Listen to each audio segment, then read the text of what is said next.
It had no notion of seeking or even paving the way for a final decision by mounting an outflanking movement from Army Group A's sector in the direction of the Somme estuary. On 21st November, the Commander-in-Chief of the Army and his Chief of Staff paid us another visit in Koblenz. In addition to the Army commanders of Army Group A, the commander of Army Group B, Colonel General Villers-Bock, and his army commanders also attended. It was a noteworthy occasion for one reason in particular. Von Brauchitsch had asked that the army group and army commanders should state their intentions and what dispositions they had made in pursuance of the OKH operation order. Yet when our own turn came round, he announced that he only wanted the army commanders to speak. It was evident from this that he wished to obviate any risk of Army Group A's ventilating its disagreement with the operation order. Consequently, we had no choice but to hand the heads of OKH a further memorandum we had prepared on our opinion of how the offensive should be conducted. This, like its predecessors of 31st October and 6th November, and the four that followed on 30th November, 6th December, 18th December, and 12th January, set forth the principal considerations on which Army Group A's plan for the overall operation were based. Each of these memoranda propounded substantially the same concepts as have already been developed above, so I shall refrain from recapitulating them. In the meantime, it seems, Hitler had been giving some thought to the employment of 19 Panzer Corps in the sector of Army Group A, and to the problem of how to move up additional forces in support of it in case the thrust delivered by the armour still massed with Army Group B did not achieve the quick results expected of it. We are told by Greiner, who kept the OKW war diary, that about mid-November Hitler asked OKH whether and by what methods Guderian's armour could be reinforced should the need arise. Greiner also reports that about 20th November Hitler sent OKH a directive instructing it to make provisions for a rapid switch of the offensive's main effort from Army Group B to Army Group A in the event of the latter's achieving quicker and more far-reaching results. Acting apparently on this directive, OKH at the end of November moved up 14 motorised corps from east of the Rhine to locations behind Army Group A's assembly area. The corps still remained part of the Army Reserve, nonetheless with OKH retaining the express right to decide, in accordance with the situation, whether it would eventually be allotted to Army Group A or B. It is not clear whether Hitler himself conceived the idea of shifting the main weight of the operation to Army Group A, or whether he was even then aware of Army Group A's views. On 24th November, the day after he had addressed the heads of the three services at Berlin, Hitler received Colonel General Verse-Rundstedt and Generals Busch and Guderian. I gathered from Busch during the return journey to Koblenz that Hitler had shown great sympathy for the Army Group's viewpoint at the interview. If this is so, I think he must have been primarily concerned with the reinforcement of our Army Group's armour as a means of opening up the line of the Meuse at Sedan in the interest of Army Group B. I consider it most unlikely that Verse-Rundstedt used this occasion to present Hitler with our own draft plan, particularly as Verse-Brauchitsch's position was so precarious just then. As for Greiner's statement that Hitler had heard of our plan as early as the end of October from his military assistant Schmundt, this at least seems doubtful as far as the timing is concerned. However, Schmundt did come to see us on instructions from Hitler to ascertain whether an offensive really was precluded, as our reports claimed, by bad weather and the state of the ground. On that occasion, Colonel Blumentritt, our Chief of Operations, and Lieutenant Colonel Verse-Tresckow told Schmundt in confidence that the Army Group had sent OKH a plan of attack which it considered to be better than the latter's own. A few days later, Blumentritt, with my consent, given only very reluctantly, though with Verse-Rundstedt's approval, sent Colonel Schmundt a copy of my last memorandum. Whether it was passed on to Hitler or even to Jodl, I cannot say. At all events, when Hitler sent for me on 17th February 1940 to hear my views on an offensive in the West, he gave not the least hint that he had seen any of our memoranda to OKH. It may be that Hitler's object at the end of November was to ensure that the main effort could be shifted from Army Group B to Army Group A when operations were already in progress. This still did not imply any deviation from the plan as it stood to date, nor did it mean that he had accepted our operational precepts. Despite the fact that 14 motorized corps had been moved up behind our assembly area, the operation order remained fully in force.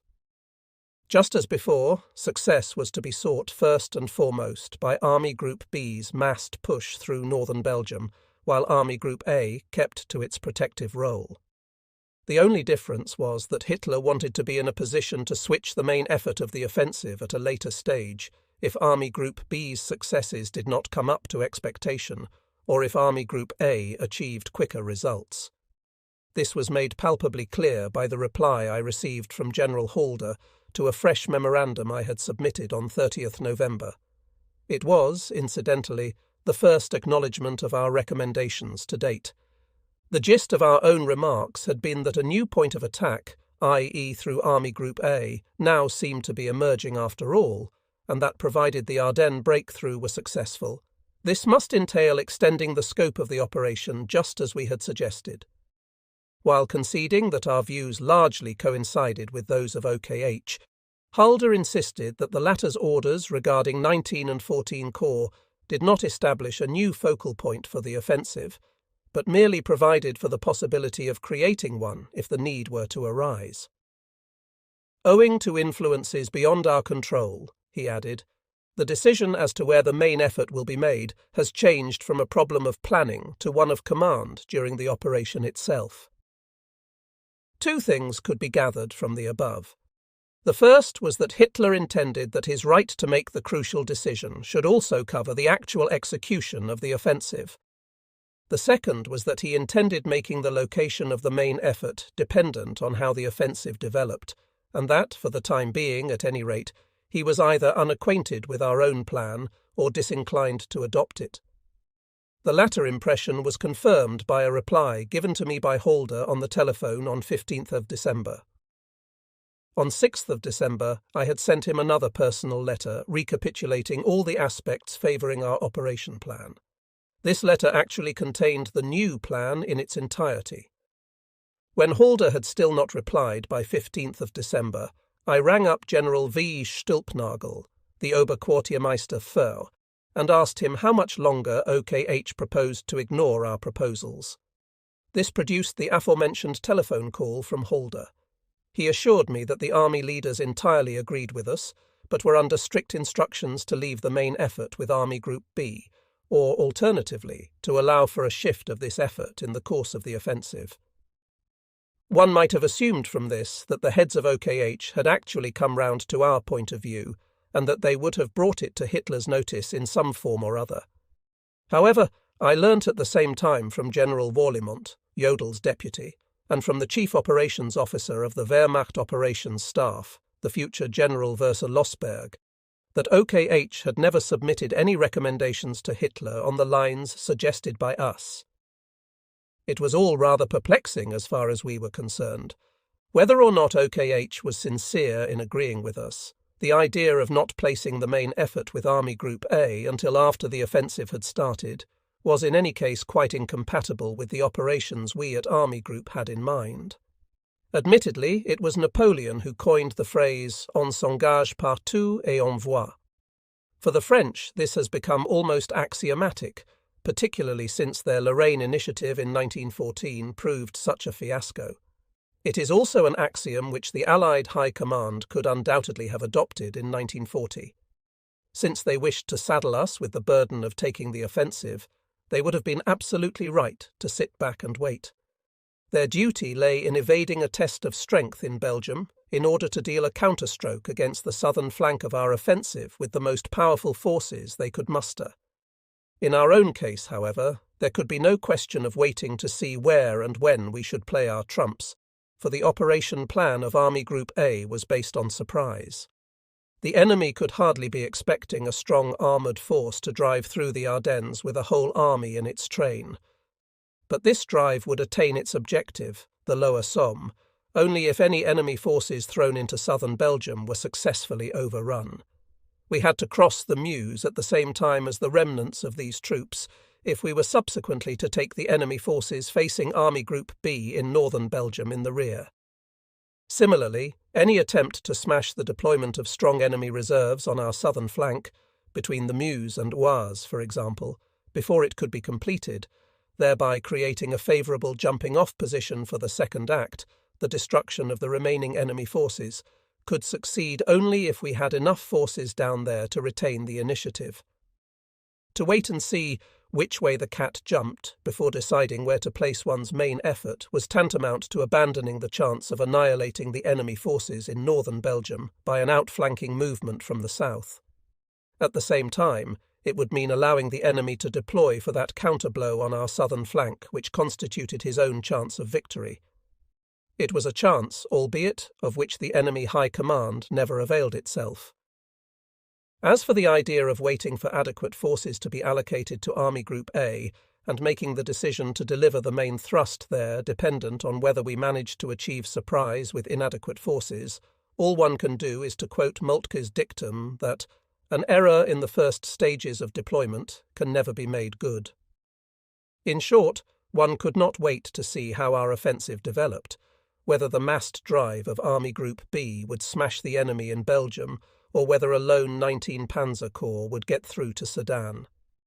If Army Group A's plan were to be adopted, we must be given adequate armour and 3 armies from the outset, even if the Third Army could not be phased in until room for it had been found in the course of the advance. That was why, in my memorandum of 6th December, I had called for not 2 armies of 22 infantry divisions and only 1 Panzer Corps, but 3 armies of 40 divisions and 2 mobile corps. Incidentally, this was the actual number we secured after Hitler had intervened and our plan had been accepted. And so we had to go on with the struggle. Our prime concern from now on was to ensure that from the very first stage of the operation, not only 19 Panzer Corps, but also 14 motorised corps were utilised for the thrust through the Ardennes, across the Meuse at Sedan, and on towards the lower Somme. Furthermore, it was essential that the Third Army we had requested should be available from the outset to take offensive action against any enemy deployment on our southern flank west of the Meuse. If we could get these 2 demands accepted, even if OKH still would not accept our views as a whole, the offensive was bound to be guided into channels conducive to the conclusive victory for which we strove. Admittedly, even our own operation plan would not, as Moltke put it, extend with any certainty beyond the first encounter with the main body of the enemy, least of all if a lack of adequate forces brought the attack to a standstill in its preliminary stages. But in that very same context, Moltke pointed out that the military commander must look past this first encounter and keep his eye fixed on the ultimate goal. That goal, as we saw it, could be none other than total victory on the European mainland. Such must be the object of the German offensive throughout, even if 2 distinct phases were needed to achieve it. The Napoleonic precept quoted above, which, in the last analysis, is exactly what Hitler's reservations regarding the location of the main effort boiled down to, might provide an admirable solution in other situations. In our own case, it meant aiming short of absolute victory. On 18th of December, my letter to the Chief of Staff on 6th of December not having produced the desired effect, I submitted to Verse Rundstedt a draft operation order for the Western Offensive based on our own conception of the operation. It was to serve him as a brief in interviews with the Commander-in-Chief of the Army and, if the latter agreed, with Hitler. The interview with Verse Brauchitsch took place on 22nd December, but there was no meeting with Hitler. OKH was also sent the above draft in writing, as I hoped that when expressed in this cut-and-dried form, our views would have more chance of convincing the OKW operations branch than the purely theoretical representations made hitherto. Only after the war did I find that the operations branch never received any of our memoranda from Halder. The weather in the second half of December put any thought of an offensive out of the question. In any case, It seemed advisable to allow an interval to elapse before we again started pressing for a change in the operation plan, since we had supplied quite enough food for thought for the time being. As a result, I was able to go home for Christmas. On my return to Koblenz from Liegnitz, I looked in at OKH in Zossen to find out what impression our draft had made. I was again assured by General Verser Stülpnagel that they were much in agreement with our views, but that OKH was bound by an order from Hitler to leave the decision open as to where the main effort should be made. As before, it was not clear whether the Commander-in-Chief had made any mention of our recommendations to Hitler. It seemed improbable that he had done so, since I learnt from Lieutenant Colonel Husinger, then GSOI of the Operations Branch, that Weser Brauchitsch had not been near Hitler since 5th November. In the new year, Hitler's weather boffins livened up again. The clear, frosty weather promised a fine spell which would enable the Luftwaffe to go into action, though the cold, accompanied by a thick blanket of snow in the Eifel and Ardennes, was by no means propitious to armour. At all events, Hitler again issued the code word, which set the troops moving into their final assembly areas for the offensive. Undeterred by this, we sent OKH one more memorandum on 12th January. It bore the title Western Offensive and again set forth the views we had so often expressed on the need to aim at a decisive victory. Although there could be no question of changing the operation order at that particular juncture, we felt that once the actual operation had started, our views would still have to be taken into consideration. In any case, the order to start the offensive had been countermanded so many times already that it was reasonable to hope for a repetition that would still leave us time to get the plan fundamentally changed. To achieve that, however, we had to remove the stumbling block which to date had prevented our own plan from being accepted. Where did this lie? According to what OKH had told us, it lay with Hitler. OKH had repeatedly emphasized that though largely in agreement with our views, it was under orders from Hitler not to fix the focal point of the attack until the operations were underway. But had OKH in fact ever apprised Hitler of our plan, which differed so radically from its own version? Would it not be possible to convince Hitler if only he could be shown a plan directed not merely at limited objectives, but actually visualizing something which, as far as we could see, neither he nor the heads of OKH had seriously considered to date: the possibility of conclusive victory in the West? To get this clarified once and for all, the memorandum was accompanied by a letter from Colonel General Verser Rundstedt, ending with the following sentence: "Now that this army group has been informed that the Führer and Supreme Commander has retained overall control of the operations by reserving the right to decide where the main effort will be made, i.e., that OKH is not free to make its own operational decision, I request that this memorandum be submitted to the Führer in person. Signed, Ver Rundstedt." This demand, which was made at my suggestion and to which the General had immediately been ready to append his signature, did, to a certain extent, contravene German military tradition, which prescribed that only the Commander-in-Chief of the Army or his Chief of Staff were competent to make recommendations to the Supreme Commander. However, if OKH really agreed with our views, there was nothing to stop it taking up our operation plan and submitting it to Hitler on its own initiative. This would have given it an opportunity of impressing him, and possibly of rehabilitating itself as the ultimate authority in all matters affecting land operations. No one would have been more pleased to see this happen than myself, as one who had striven so much with Colonel General Verser Fritsch and General Beck to give OKH this standing during my period of office as Oberquartiermeister Fey. That we at Army Group A never sought publicity as the progenitors of the new strategy is proved by the fact that it only became known after the war following Liddell Hart's talks with Weser Rundstedt and Blumentritt. Author.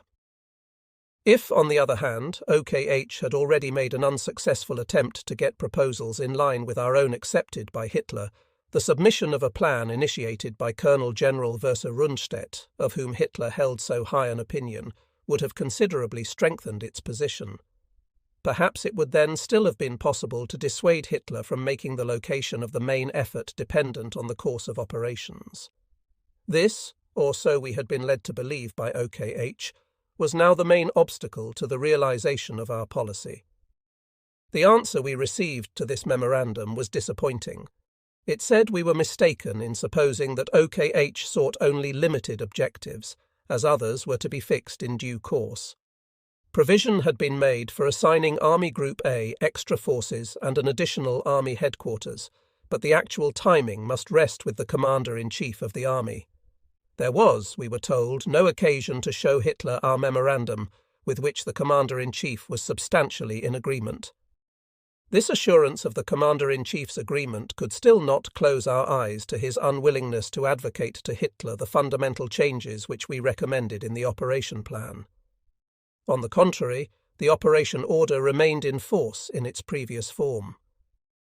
The outcome of the battle in Belgium was still to be sought by the frontal push of Army Group B, where the main effort would continue to be concentrated for at least the first phase of the offensive. Army Group A remained responsible for protecting this operation. Nothing was done about broadening its task to include a drive towards the lower Somme and round the back of the enemy forces being tackled frontally by Army Group B in northern Belgium. Any eventual shift in the main weight of the German offensive remained dependent on the progress of operations. Army Group A was not given the armour which, according to our own scheme of operations, must be under command from the outset if there were to be any hope of achieving surprise in southern Belgium and driving round behind the enemy in the direction of the Somme estuary. Neither was the Army Group to enjoy the security of having an additional army, necessary though this would be for any offensive action to cover our thrust against the anticipated enemy counterblow. In other words, we were sticking to that irreparable error in the first stages of deployment. Those responsible did not want to commit themselves to an operation which General Jodl described in February 1940 as a roundabout road on which the god of war might catch us. Quite unconsciously, the German and Allied high commands had agreed that it was safer to attack each other head-on in northern Belgium than to become involved in a venturesome operation. On the German side, by accepting the plan of Army Group A. On the Allied side, by avoiding a conclusive battle in Belgium in order to deal a punishing blow to the southern flank of the German offensive.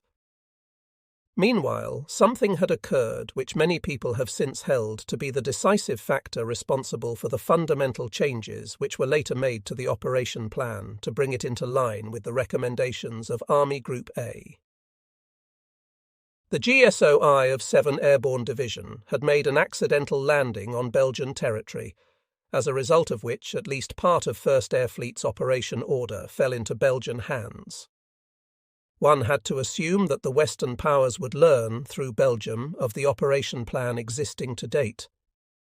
In point of fact, this misfortune did not lead to any alteration of the operation plan, though it may well have increased the readiness of Hitler and OKH to entertain our Army Group's proposals later on.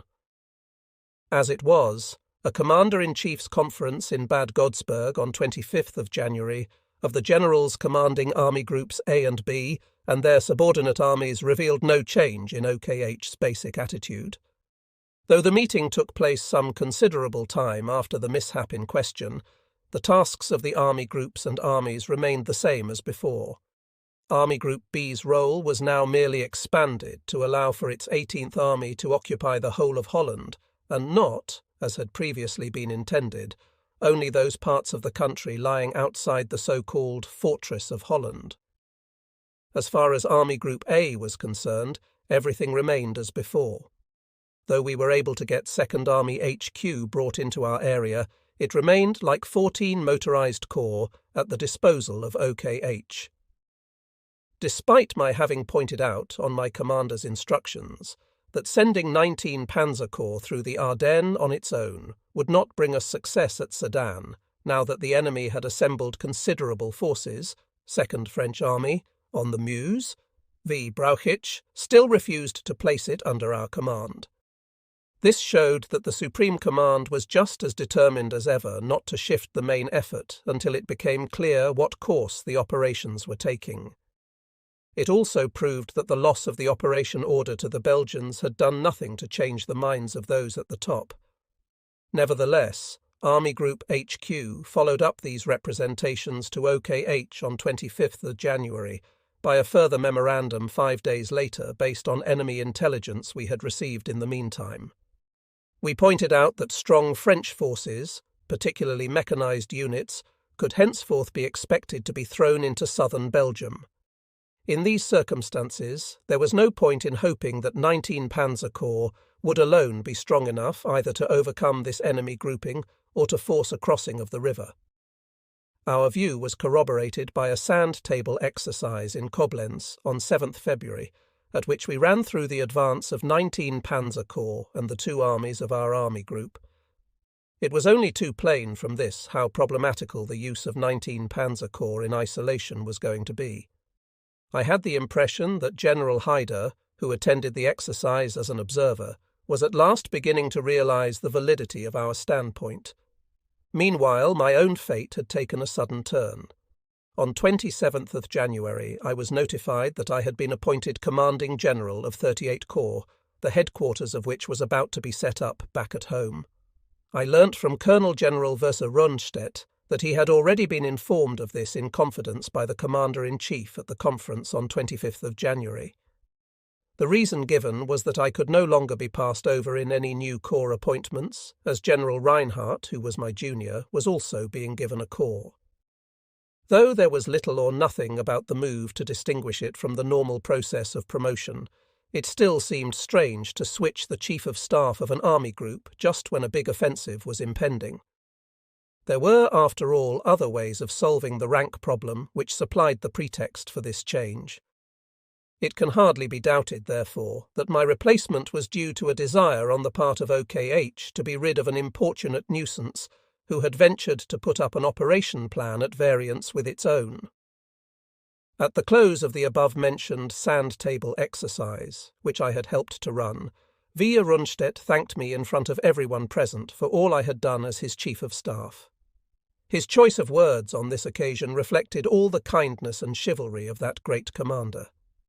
It was a further source of satisfaction to me that the two army commanders of our army group, Generals Busch and List, as well as General Guderian, not only deplored my removal, but were genuinely dismayed by it.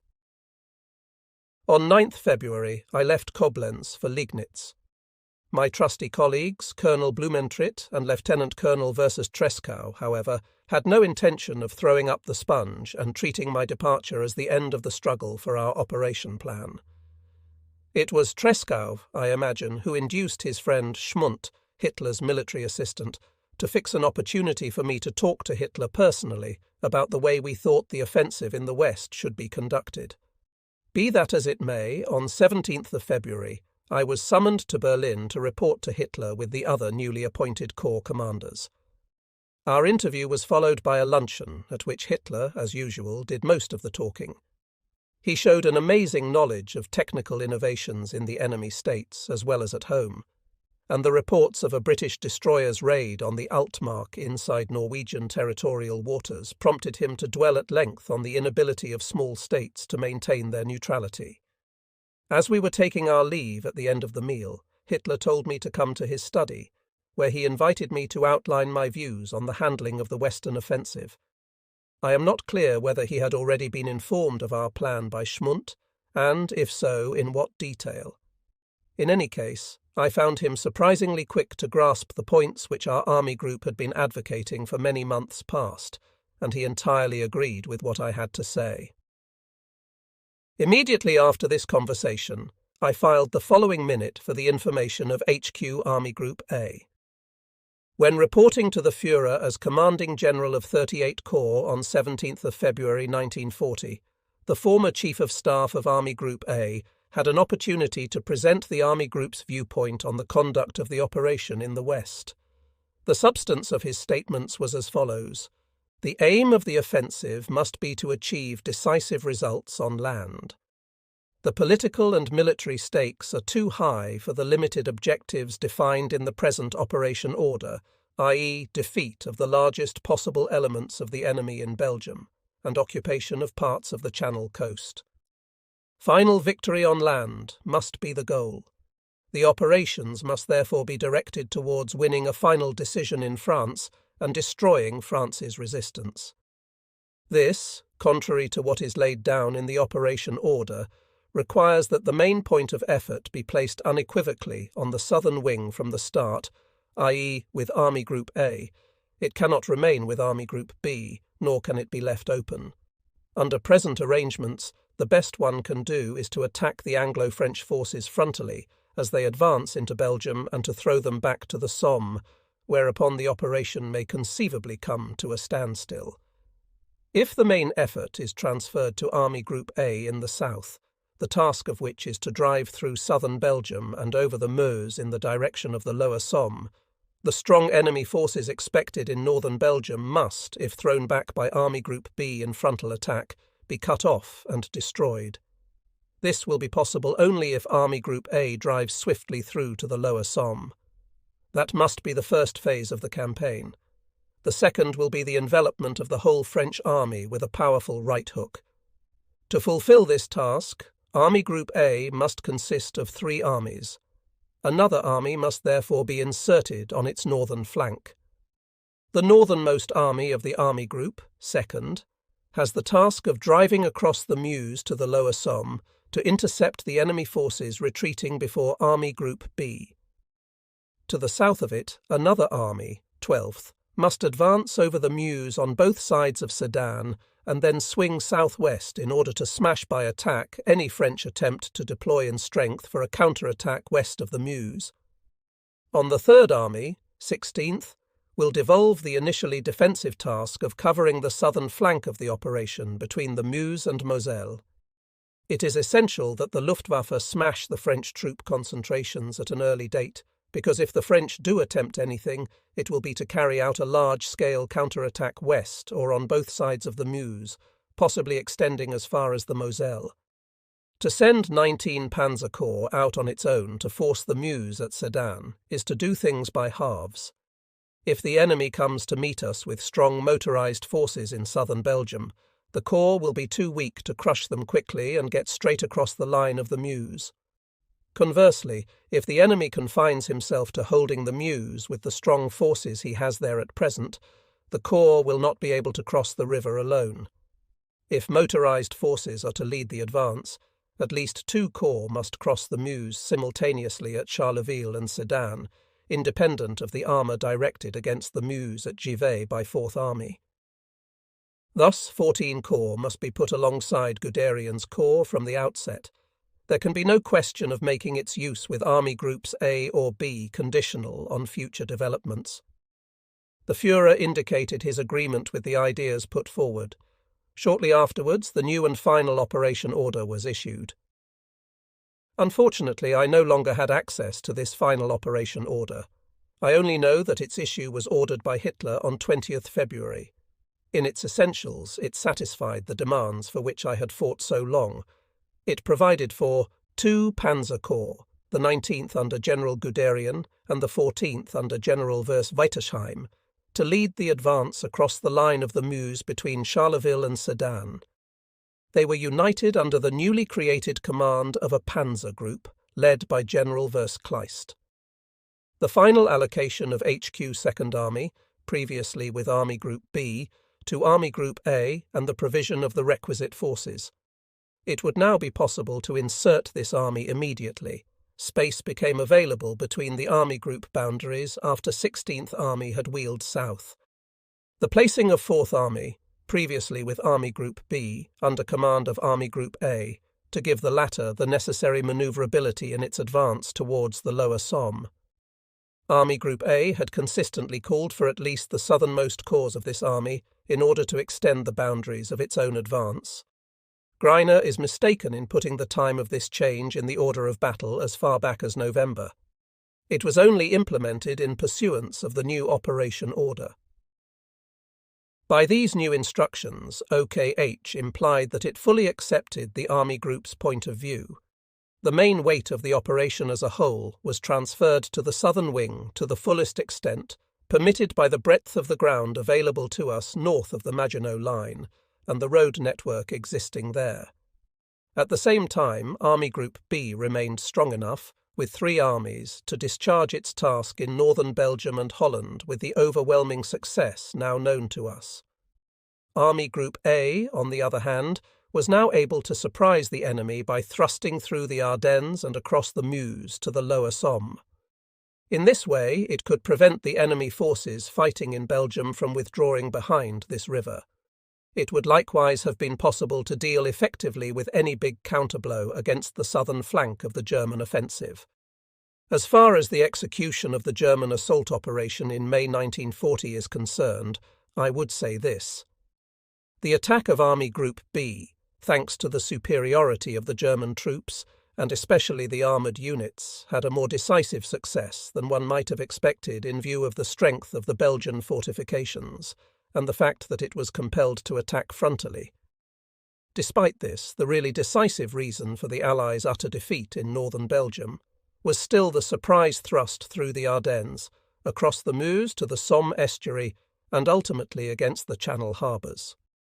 Apart from the energetic leadership of Colonel General Rundstedt, this success is, I feel, primarily due to the tremendous verve with which General Guderian translated the Army Group's operational principles into action. The success in northern Belgium was not as complete as it might have been.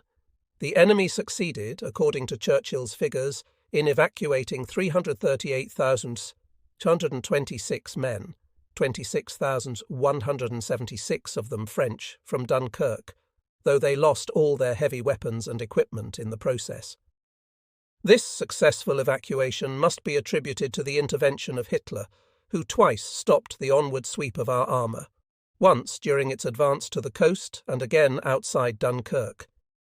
3 different reasons have been given for the latter order, the true effect of which was to throw a golden bridge across the Channel for the British Army. The first reason is that Hitler wished to spare the German armour for the second act of the French campaign, in which connection Keitel is said to have told him that the ground around Dunkirk was bad tank country.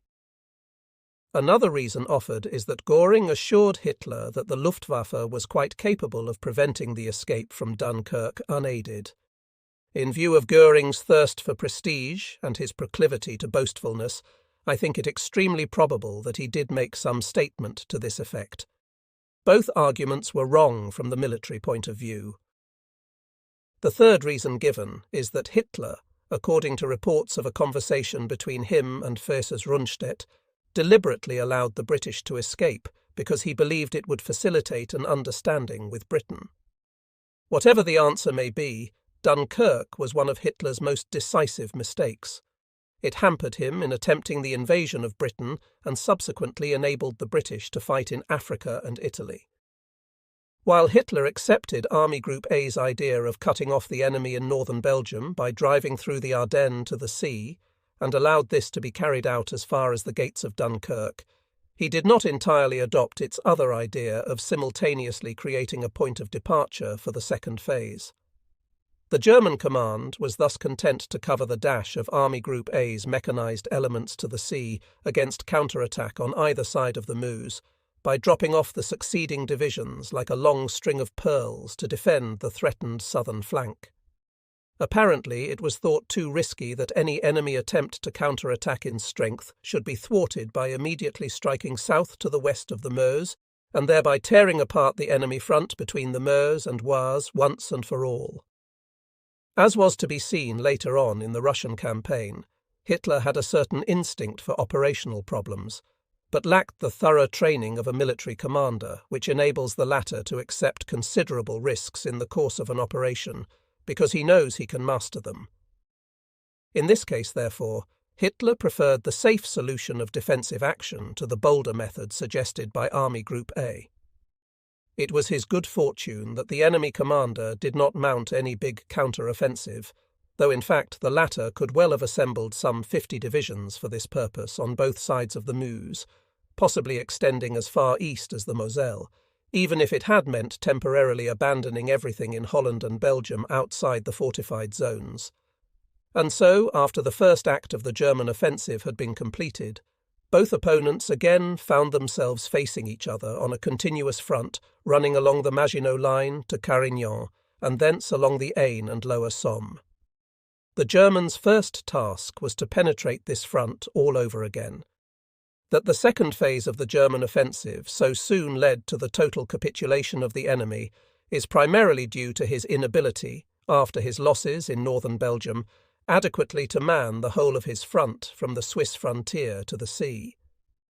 Another reason was that the morale of the French army had already been badly dented, not to mention the fact that the enemy possessed nothing matching the quality of the German armoured formations.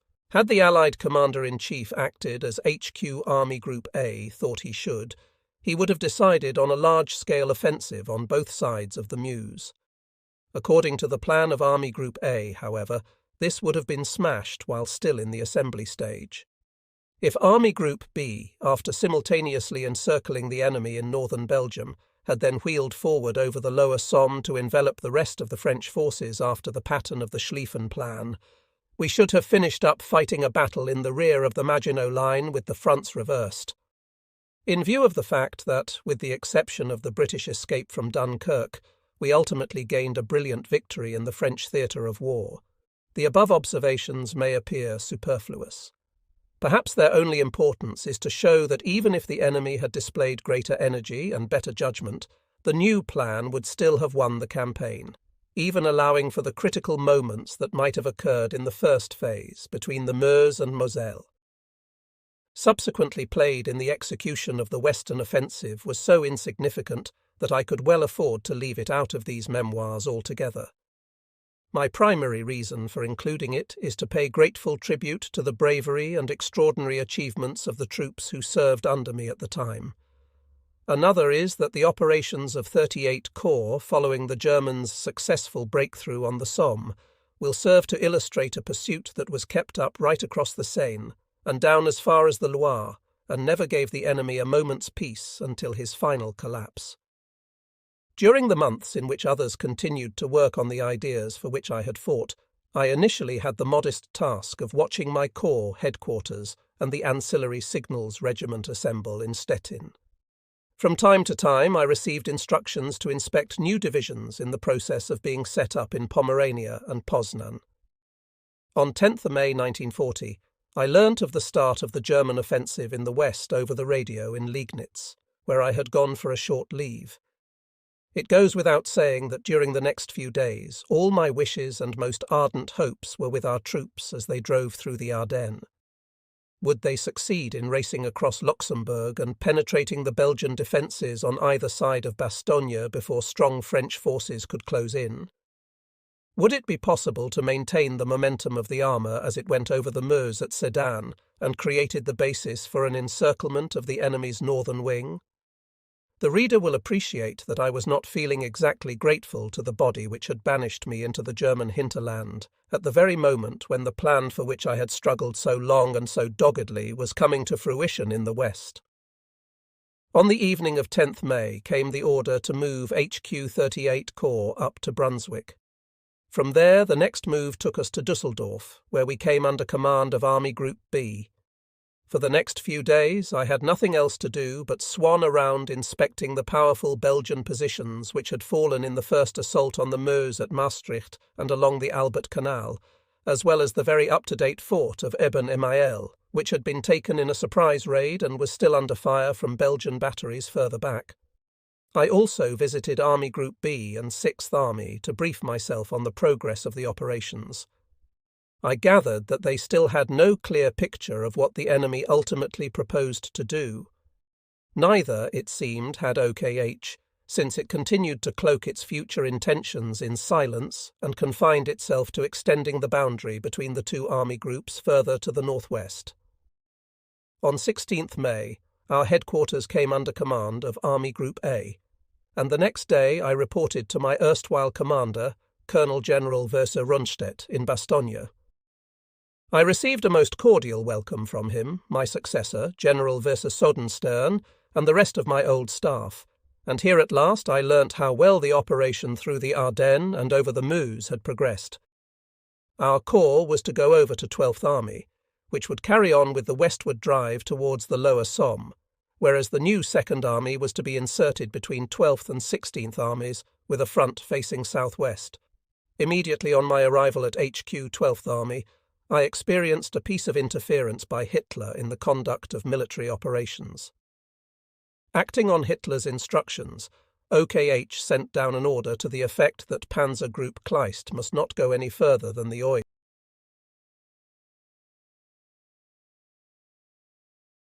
He carried his point, however, and the same night the battalion went over the river with Graf in command of the leading rubber dinghy. During the hours of darkness, Corps HQ heard from both divisions that they had their reconnaissance troops across the Loire. I immediately went forward, and could not help being impressed on my arrival there by the immensity of the river. At the western crossing point, in Grades, there was a powerful current running, and the distance from bank to bank measured close on 600 yards.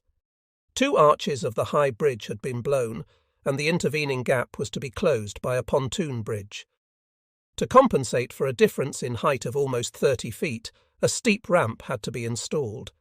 Since it proved hazardous enough to drive up this even in a Kübelwagen, all the heavy types of vehicles still had to be ferried across. No easy task in view of the breadth of the river, the strong current, and the numerous sandbanks.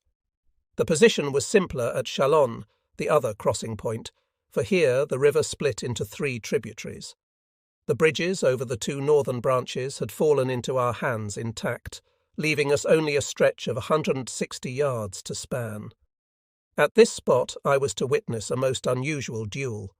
While the only French troops to be seen on the opposite bank during the morning had been unarmed, heavy tanks subsequently showed up there in the course of the afternoon. The forces we had ferried so far had been unable to halt them, since they still had no means of getting any guns across. So, from a position by the Chalon Bridge, I saw an 88mm German AA gun and a heavy French tank come into position simultaneously on opposite sides of the river and open fire on one another at the very same instant. Unfortunately, our own gun was immediately knocked out. The very next moment, however, its place was taken by a light anti-tank gun, which was lucky enough to score a direct hit on the one weak spot in front of the enemy 32-tonner. The latter immediately burst into flames. That evening I moved into the castle of Serrant near Chalon. It was an imposing building of tremendous size, flanked by massive towers and arranged in the form of a horseshoe around ceremonial gardens. Round it all flowed a moat. The castle belonged to the Duc de la Trémouille, Prince de Tarente, one of the leading names of ancient France. The dukes had gained the latter title by marriage in about 1500 as the hereditary right of the Anjou family in Naples.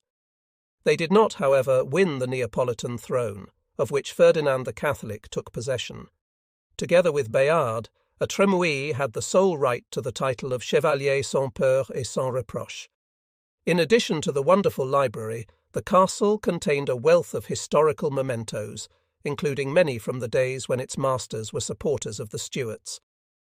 The ground floor was closed, as this was one of the castles being used to store the furniture from the Palace of Versailles. I myself occupied an upstairs room in one of the towers, fully furnished for a grand lever, with a bed of state under a 25-foot-high canopy. Adjoining it was an equally splendid dressing room with a wonderful coffered ceiling in barrel vaulting. The castle, the outer walls of which were coated in white sandstone and the towers built of pebbles, lay in a huge park. A magnificent staircase under an arched Renaissance ceiling led up to the chambers on the first floor, a number of which were beautifully panelled and hung with paintings and the most delightful Gobelin tapestries. It goes without saying that here, as in all other quarters we occupied, the owner's property was respected and treated with the most scrupulous care.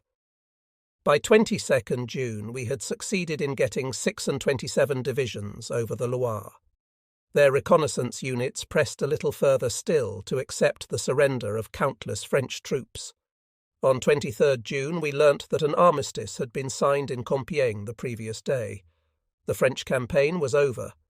In a corps order of the day I felt it proper to thank the divisions under my command, none of which I pointed out had enjoyed the benefits of armoured protection or mechanical propulsion, for their self-sacrifice, bravery, and joint achievements. As the sequel to a successful assault operation, they had made possible a 300-mile pursuit which had every right to be called the Assault March to the Loire. The wheel had turned. The road from Compiègne 1918 to Compiègne 1940 had been a long one. Where would it take us from here? The day the French laid down their arms erased one of the blackest memories in the minds of the Germans, that of the surrender of 11th November 1918, signed in Marshal Foch's railway coach at Compiègne. Now France was having to sign her own capitulation at the same place and in that same coach. 22nd June 1940 marked the peak of Hitler's career. France, the threat of whose military might had hovered over Germany since 1918, was eliminated as an opponent of the Reich, just like her eastern satellites before her. Britain, even if by no means finally beaten, had been driven off the continent. And although the Soviet Union, now a neighbour of the Reich, constituted a latent threat in the east despite the Moscow Pact, she was hardly likely, in view of the German victories over Poland and France, to turn aggressive in the near future. If indeed the Kremlin had ever contemplated exploiting Germany's engagement in the West to carry out further expansion, it had apparently missed its chance.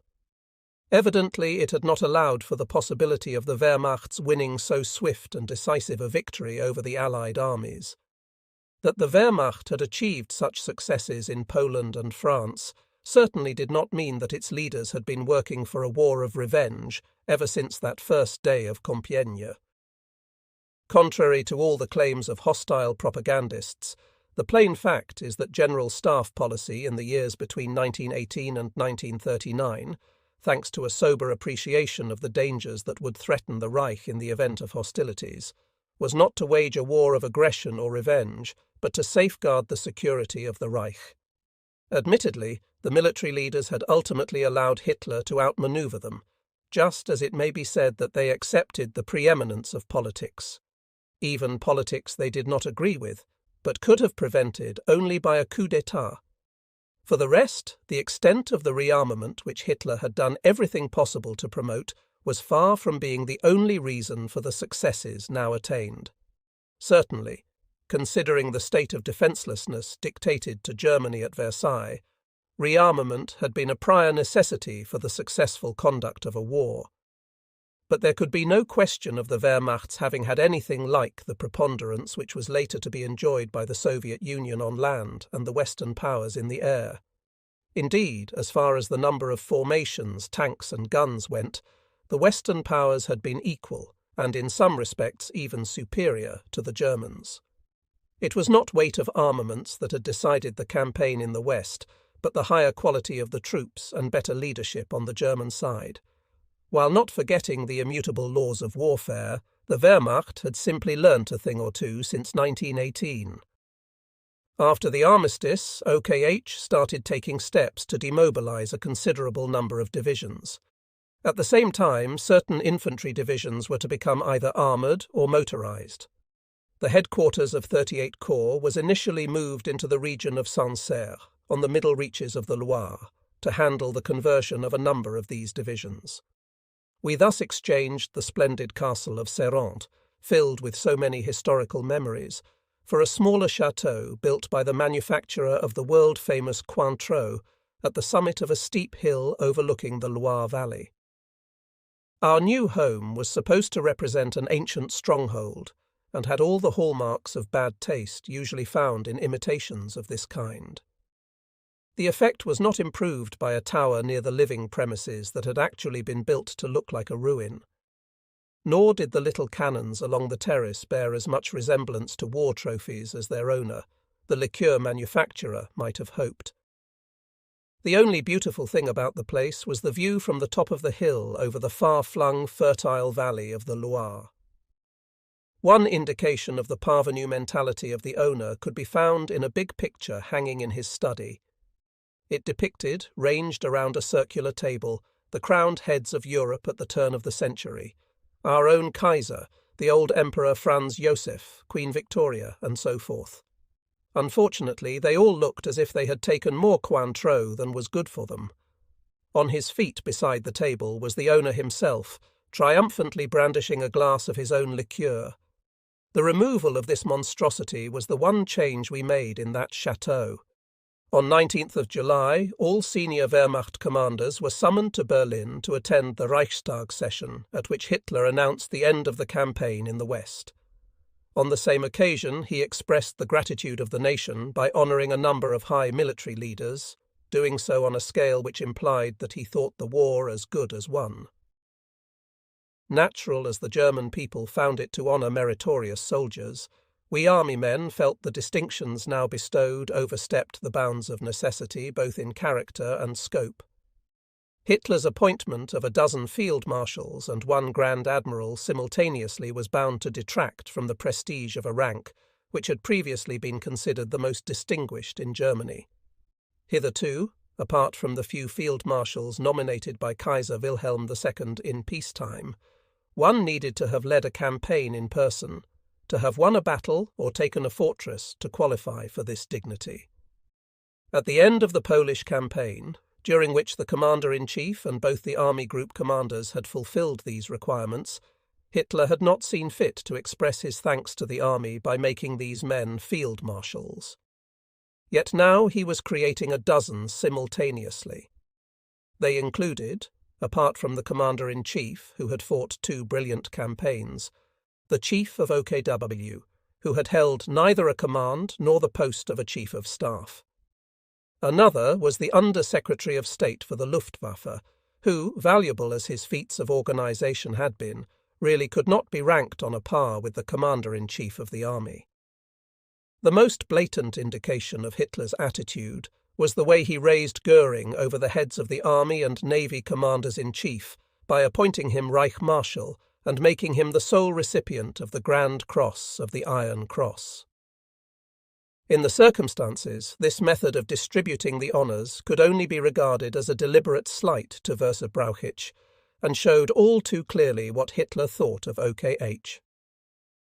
On the day of the Reichstag session, I learnt that our Corps HQ was earmarked for a new role. We were moved to the Channel coast to prepare for the invasion of England, 3 infantry divisions being placed under our command. Our billets were in Le Touquet, an elegant seaside resort near Boulogne, where a number of English people owned pretty villas. While the HQ took over one of the incredibly luxurious hotels, I and my immediate staff moved into a small villa belonging to a French shipowner.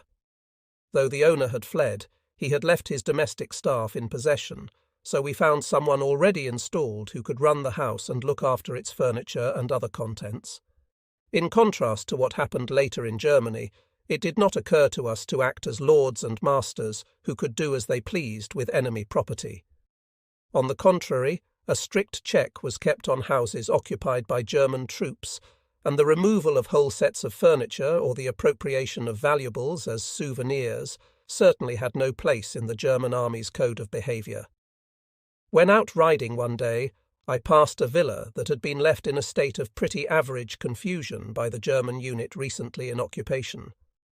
The very next morning, the sergeant major of the company concerned had to move in with a fatigue party and personally ensure that order was restored.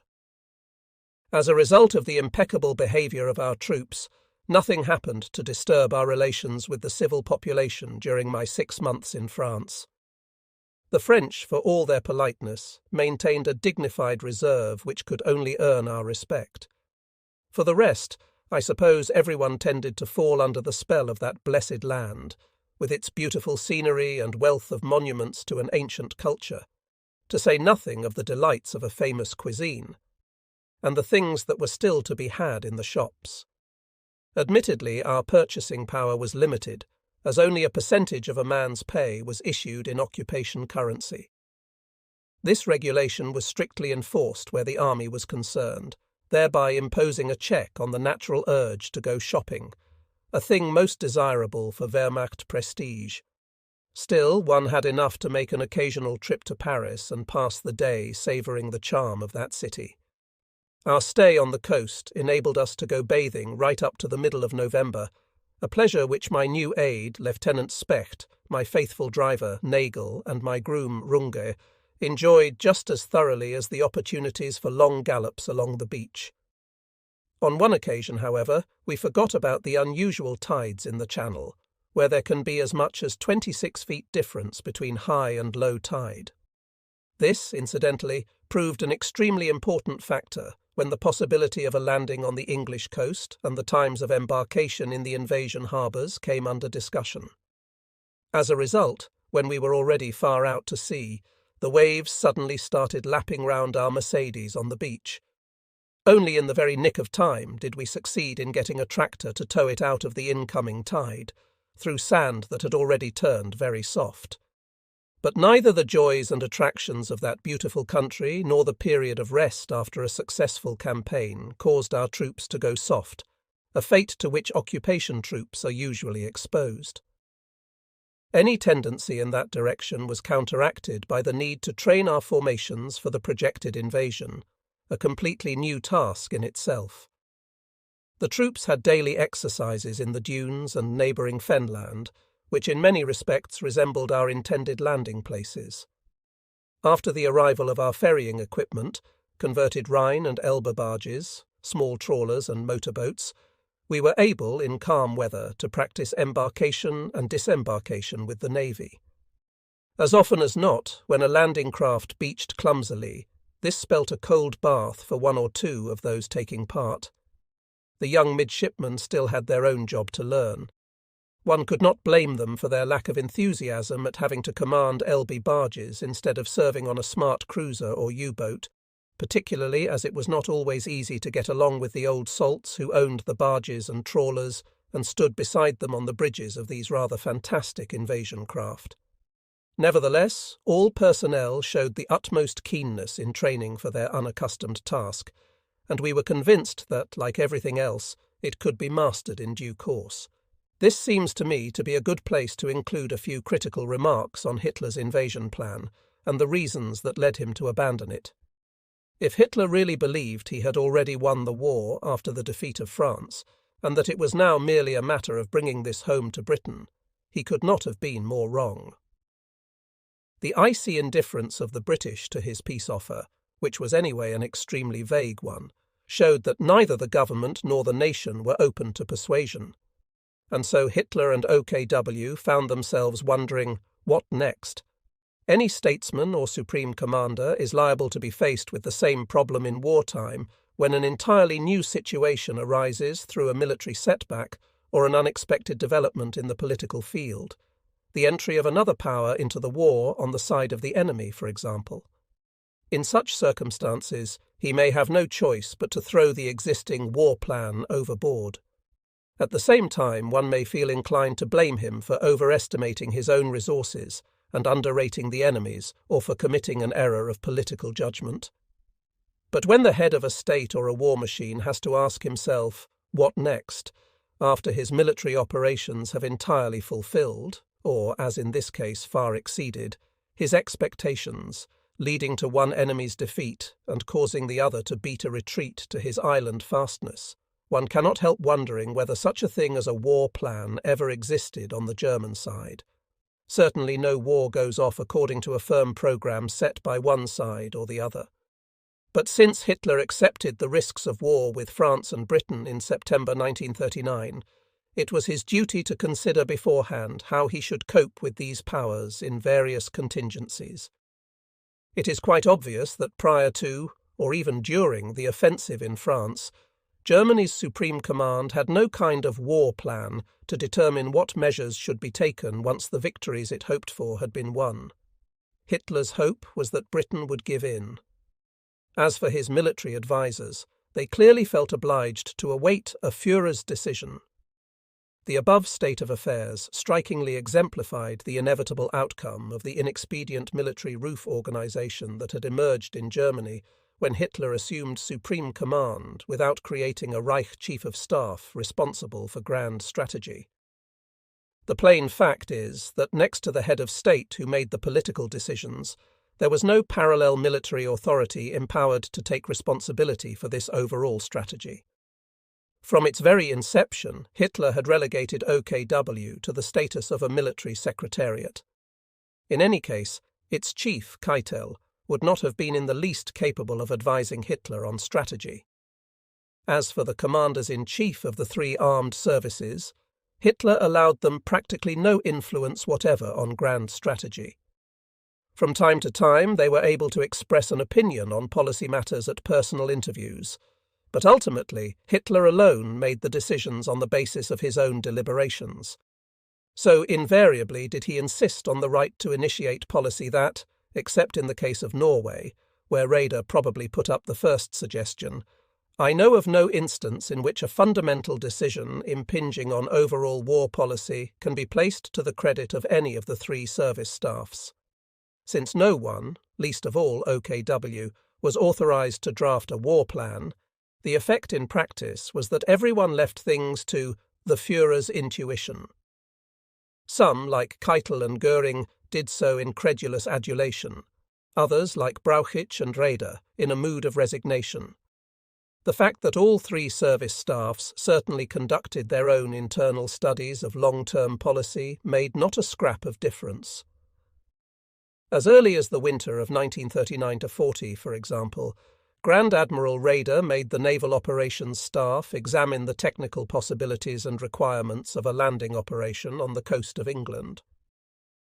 There was still no military authority or personality in the sense of a real chief of the General Staff, whom Hitler was prepared to regard not only as an expert or executive, but also as being explicitly in charge of overall strategy. In the event, the result of this pattern of command was, as I have already stated, that when the campaign in the West was finished, we were confronted with the problem of what to do next. In addition to this, the German Supreme Command had two facts to contend with. First, the existence of an unbeaten Britain which was palpably unwilling to come to terms. Secondly, the danger of intervention by our new neighbour, the Soviet Union, however peace-loving it might be acting in the meantime. It was a threat which Hitler had indicated back in November 1939, when stressing the need to achieve a prompt decision in the West. In the light of these two facts, it was clear that the Reich's most pressing task must be to end the war with Britain at the earliest possible date.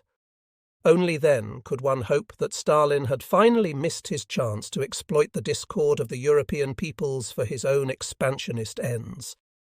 If no way to an understanding could be found, Germany must try to rid herself of her last opponent, England, by force of arms.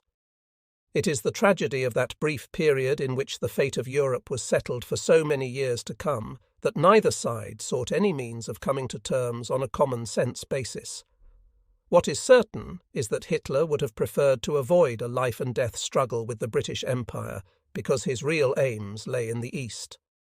The way he put over his far too vague peace offer at the Reichstag session after the campaign in France, however, was hardly conducive to favourable reactions. Apart from that, it is open to doubt whether Hitler, already drunk with a belief in his own infallibility, would have been ready to accept a peace based on reason and justice, even if the opposing side had seriously suggested such a thing. What is more, he was now the prisoner of his own deeds. He had handed over half of Poland and the Baltic to the Soviet Union, an action he could reverse only at the cost of a new war. He had opened the way to Italy's covetous desire for territories under French sovereignty, and thereby landed himself in a state of dependency on his ally. Finally, since Prague, he had become untrustworthy in the eyes of the world and forfeited everyone's faith in whatever agreements he might subscribe to. For all that, the mass of the German people would have wildly acclaimed him had Hitler presented them with a reasonable negotiated peace after the defeat of France. They were not eager to incorporate tracts of predominantly Polish territory into the Reich, nor did they feel any sympathy for those who, still dreaming of a distant past, based their claims to these lands on the fact that they had once formed part of the Holy Roman Empire. The idea of a master race whom it behoved to dominate Europe, or even the whole world, was never taken seriously in Germany except by a few party fanatics. Hitler had only to whistle his pack of propaganda enthusiasts to heel, and the general approval for a reasonable peace would have been free to express itself.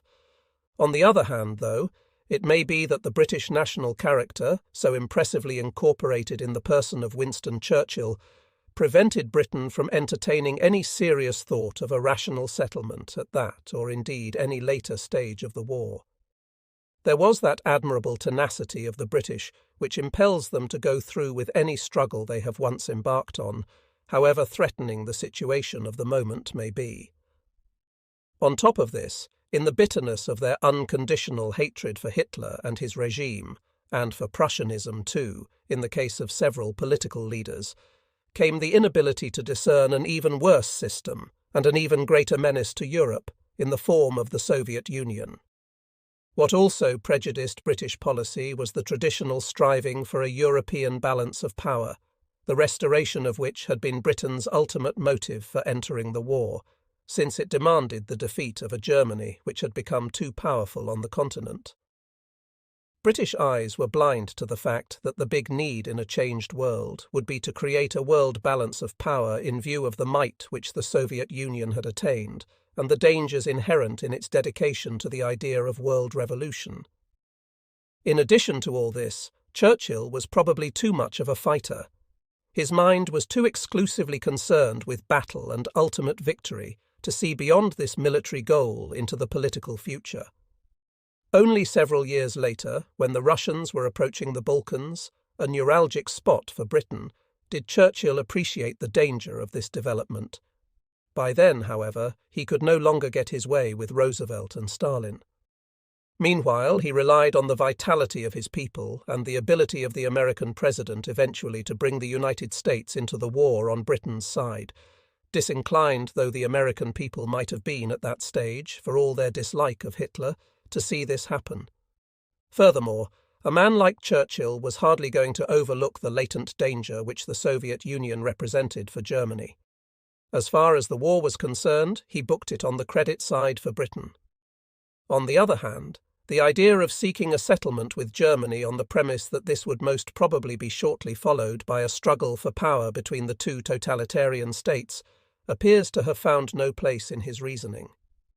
This, despite the fact that a sober assessment of the strengths and weaknesses of the two powers would almost certainly have led him to deduce that neither could completely master the other, and that they were much more likely to tie each other down to their mutual debilitation for some time to come.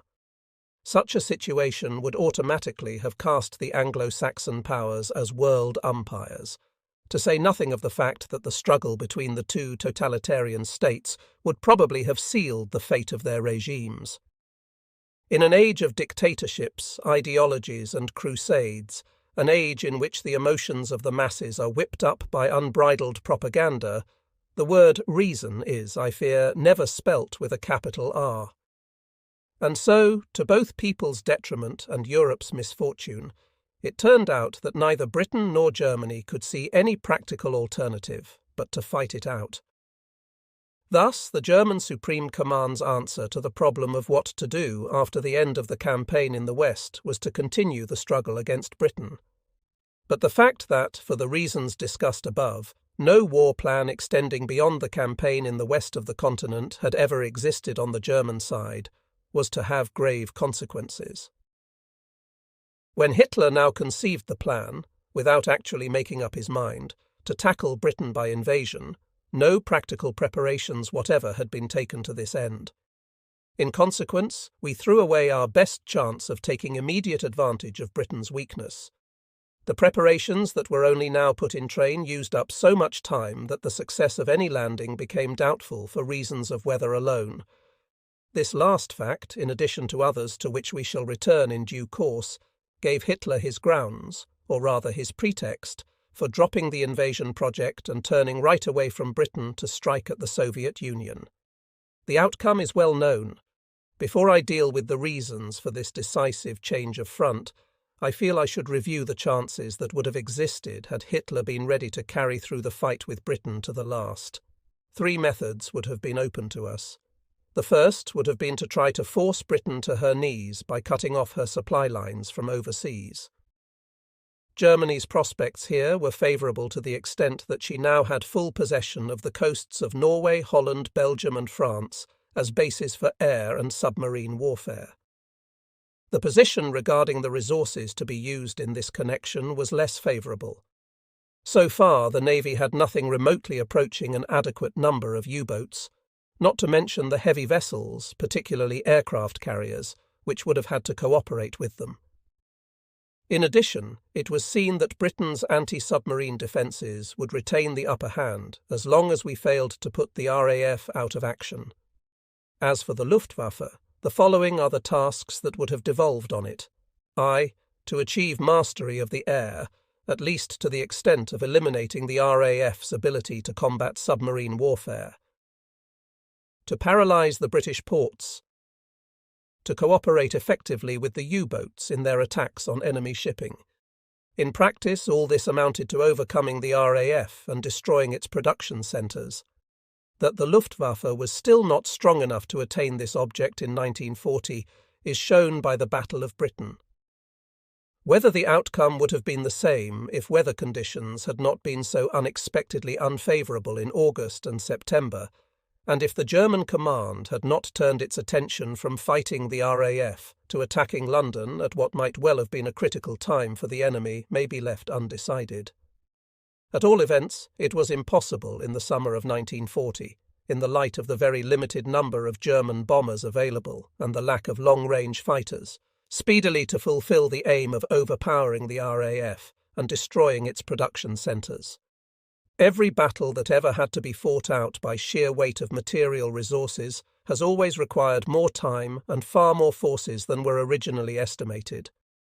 Quick decisions in battles between more or less equal opponents are usually reached only by superior leadership, and seldom by a test of strength, as would have inevitably been the case here. We ought, therefore, to have prepared from the outset for a prolonged struggle. Just as the submarine fleet should first have been multiplied to guarantee success, so would similar steps have been necessary with regard to the Luftwaffe. The fact must also be faced that the idea of quickly bringing a country as large as Britain to its knees by strategic air warfare, as conceived by General Douay, was, in those days, at any rate, still wishful thinking. The same thing may be said of the Allies' aerial warfare against the Reich later on.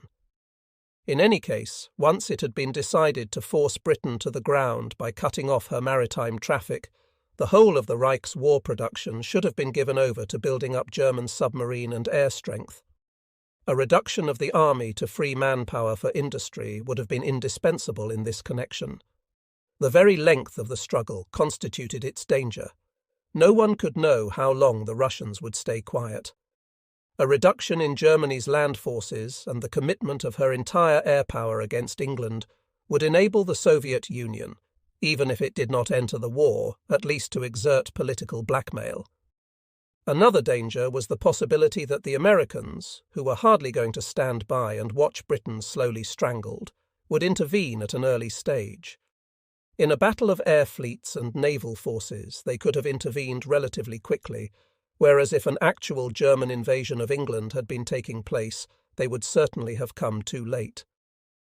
Nevertheless, had the Reich had a real strategic policy, it would have been entirely conceivable that this course of action could have been taken with a prospect of success, always bearing in mind, of course, the danger of intervention by the Soviet Union or the United States, and certainly only provided that the aim of destroying the RAF and then cutting off Britain's supply lines at sea were strictly adhered to. Any digression into vague notions of striking at the morale of the enemy population by raids on the cities would only have endangered the chances of winning. The second possible way of bringing down Britain I will call the struggle for the Mediterranean. Hitler, and indeed the German military leadership as a whole, are reproached with having been incapable of breaking free from the continental way of thinking and of never having recognized the significance of the Mediterranean as the lifeline of the British Empire. It is true, perhaps, that Hitler thought only in terms of the continent. What is open to question, though, is whether, on the one hand, the loss of her position in the Mediterranean would really have compelled Britain to give up the fight, and, on the other, what consequences the conquest of the Mediterranean zone would have had for the Reich. It is indisputable that the loss of the Mediterranean would have been a serious blow for Britain. The possible effects with regard to India and the Near East, and thereby to oil supplies, might have been extremely grave. Furthermore, the final blocking of the sea to shipping would have substantially aggravated Britain's food problems. But would this blow have been lethal? To my mind, it would not. Britain would still have had her link with the Far and Middle East round the Cape of Good Hope, and this could in no event be cut, unless by a close blockade of the British Isles by the U-boats and Luftwaffe, in other words, by the aforementioned method. This, however, would have pinned down the Luftwaffe's entire resources, leaving nothing in hand for the Mediterranean. Painful though the loss of Gibraltar, Malta and her positions in Egypt and the Near East might well have been for Britain, it would certainly not have been fatal. Indeed, the British being as they are, it would presumably have served only to stiffen their national will. The British nation would have refused to accept these losses as final and would have gone on fighting all the more bitterly. In all probability, it would have given the lie to the slogan about the Mediterranean being the lifeline of the empire. It is also most unlikely that the Dominions would have withdrawn their support. The second question is what consequences the critical struggle for the Mediterranean would have had for the Reich. The first point here is that though Italy might have made a good basis for operations, her armed forces could have provided only a very modest contribution to the contest. This did not need to be proved by events, it was already apparent. In particular, the Italian fleet could not have been expected to drive the British from the Mediterranean. The main burden of the struggle would thus have to be borne by Germany, who would not be helped by the fact that her ally regarded the Mediterranean as his private reserve and would accordingly lay claim to the overall command. If we were going to deprive Britain of her position in the Mediterranean, in the hope of dealing her a mortal blow, Malta and Gibraltar would have to be taken, and the British expelled from Egypt and Greece. There can hardly be any doubt that if Germany were to shift the focal point of her strategy to the Mediterranean, she would have had to solve this task in a military sense. But that would not have been the end of it. The capture of Gibraltar could only have been carried out either with Spanish consent, which was in fact never obtained, or by bringing pressure to bear on the Spaniards. Either course would have meant the end of Spanish neutrality. The Reich would have been left with no other choice than to take over, with or without the agreement of Madrid and Lisbon, the protection of the whole Iberian coastline, as well as to guarantee the supply of that area. Resistance could have been expected from both countries, most of all from Portugal, who would have seen her colonies immediately occupied by England. Anyhow, the Iberian Peninsula would have swallowed a considerable portion of the German army in the long run, and the repercussions in the USA and Latin America to a forcible occupation of Spain and Portugal could have been disastrous. If no real settlement were found with France, which was pretty well out of the question in view of the Italian and Spanish claims on her colonial territories, it would have ultimately become necessary to occupy French North Africa if a naval power like Britain were to be prevented from one day retrieving a footing in the Mediterranean. Once the British had been driven from Egypt, and from Greece too in the event of their moving in there, it seems likely that in the eastern Mediterranean the course of action considered here would inevitably have led on to the lands of the Near East, especially if one remembers that we should have needed to cut Britain's oil supplies. The view has been expressed that the creation of a base in the Near East would have offered Germany two advantages: one, the possibility of menacing India, and the other, a flank position against the Soviet Union to deter it from intervening against Germany. I feel these arguments are unrealistic. Quite apart from the questionable effect the establishment of German troops in their countries would have had on the Near Eastern peoples, there are two other aspects to bear in mind. Operations against India or the Soviet Union from the Near Eastern region could, for supply reasons alone, never have been executed on a scale guaranteeing real success.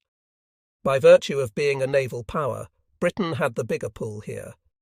The appearance of Germany in the Near East, far from dissuading the Soviet Union from action against Germany, would only have made her intervene all the sooner. The crux of this whole Mediterranean problem, to my mind, is as follows. Britain's loss of her positions there would hardly have sealed her fate. To go further, a decisive struggle for the mastery of the Mediterranean would ultimately have tied down such large German forces for so long that the temptation for the Soviet Union to come into the war against us would have increased beyond measure. This is all the more true if one considers that the spoils in which the Soviet Union might well have been interested, the Balkans and a dominating influence in the Near East, could henceforth have been won only by fighting it out with Germany. To strive for Britain's downfall by way of the Mediterranean would, in fact, have constituted a detour comparable with that taken by Napoleon when he set out to strike a mortal blow at Britain in India by way of Egypt. It was a course entailing the long-term commitment of Germany's forces in a direction that could not be decisive. More than that, it would have enabled the British motherland to rearm and at the same time given the Soviet Union its really big opening vis-à-vis the Reich.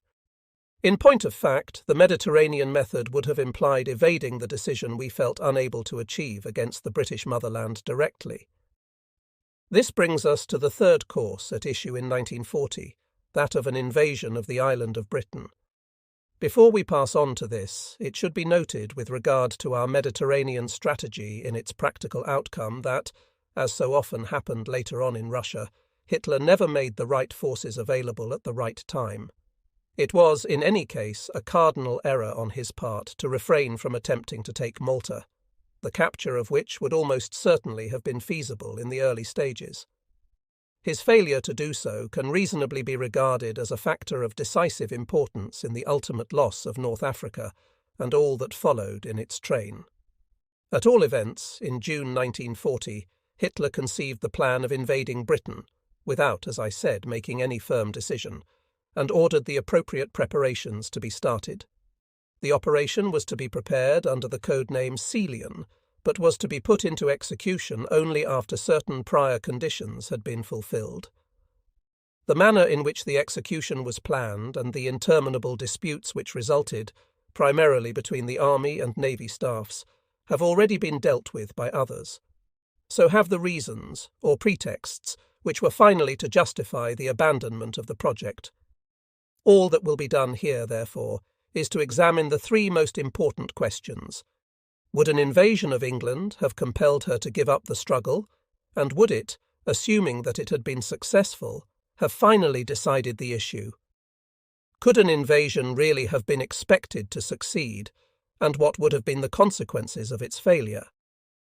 What were the reasons that ultimately led Hitler to relinquish the plan, thereby giving up the idea of forcing an issue with Britain, and to turn against the Soviet Union?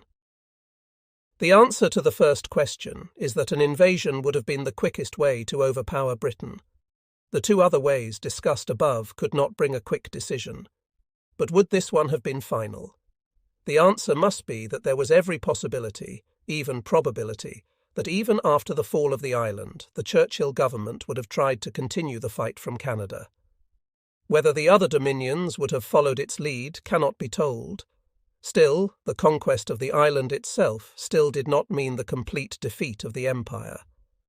Whether the British population, unlike the French, would have gone on resisting in the event of a successful invasion, or whether, as even Churchill has thought possible, a government would have been found to sign a capitulation, is a purely hypothetical question which cannot be discussed here. The same applies to whether, in the latter contingency, means could have been found, as in the case of Belgium in World War I, of feeding the British population. Author. The cardinal point must surely be this. The conquest of the island by Germany would have deprived the other side of the very base that was indispensable, in those days, at any rate, for a sea-borne assault on the continent of Europe. To launch an invasion from over the Atlantic without being able to use the island as a springboard was beyond the bounds of possibility in those days, even if the United States came into the war. And it can hardly be doubted that with Britain occupied, the RAF eliminated, the fleet banished across the Atlantic, and the island's war potential rendered nugatory, Germany would have been able to deal with the situation in the Mediterranean without further ado. It must be stated, then, that even if the British government had tried to fight on after the loss of the motherland, it would have had little further prospect of winning. Would the Dominions have continued to give their support in such circumstances? Would the Soviet Union's latent threat to the Reich have been of any further consequence had the Russians no longer been able to count on a second front in the foreseeable future? Would not Stalin's reaction to this have been to turn his attentions, with Hitler's agreement, to Asia? Would the United States have undertaken their crusade against the Reich had they known they must bear the brunt of the cost alone? No conclusive answers to these questions can be found today, nor could they be found at the time. Admittedly, the Reich would have been just as unable to impose peace across the seas. Yet one thing is certain. Its position following a successful invasion of Britain would have been an incomparably happier one than any to be found along the road taken by Hitler. From the military point of view then, an invasion of Britain in the summer of 1940, provided it offered a prospect of success, would undoubtedly have been the right solution.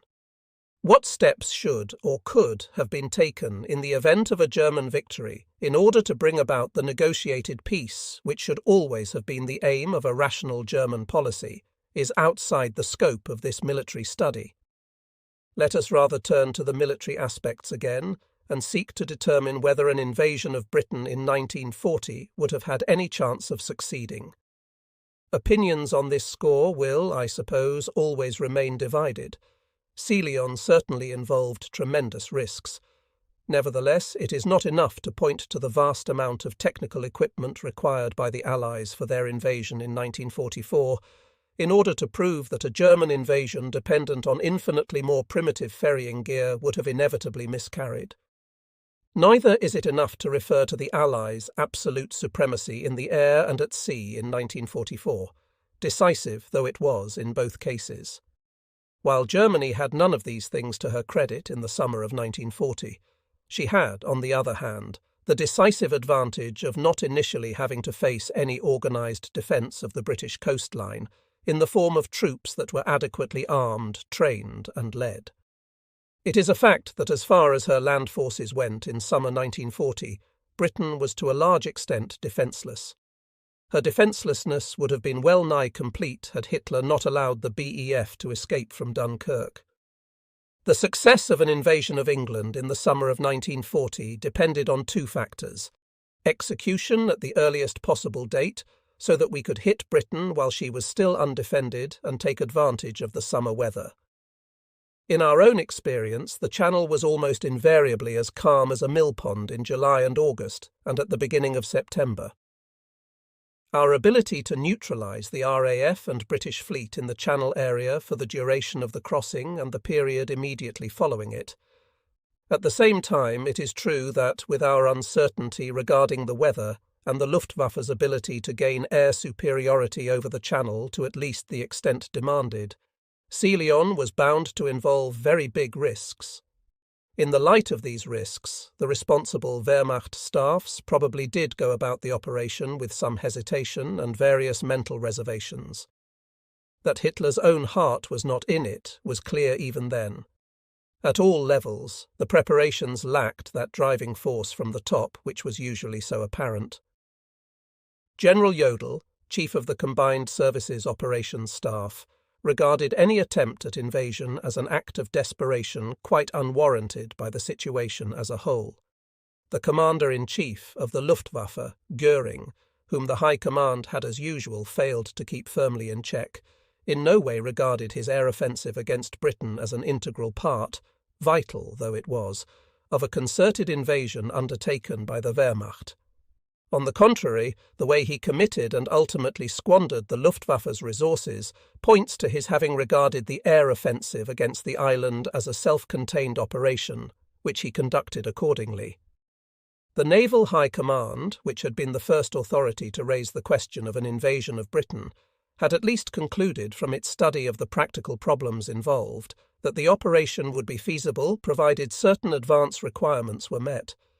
Despite this, it was probably more strongly affected than anyone else by its awareness of the inadequacy of its equipment.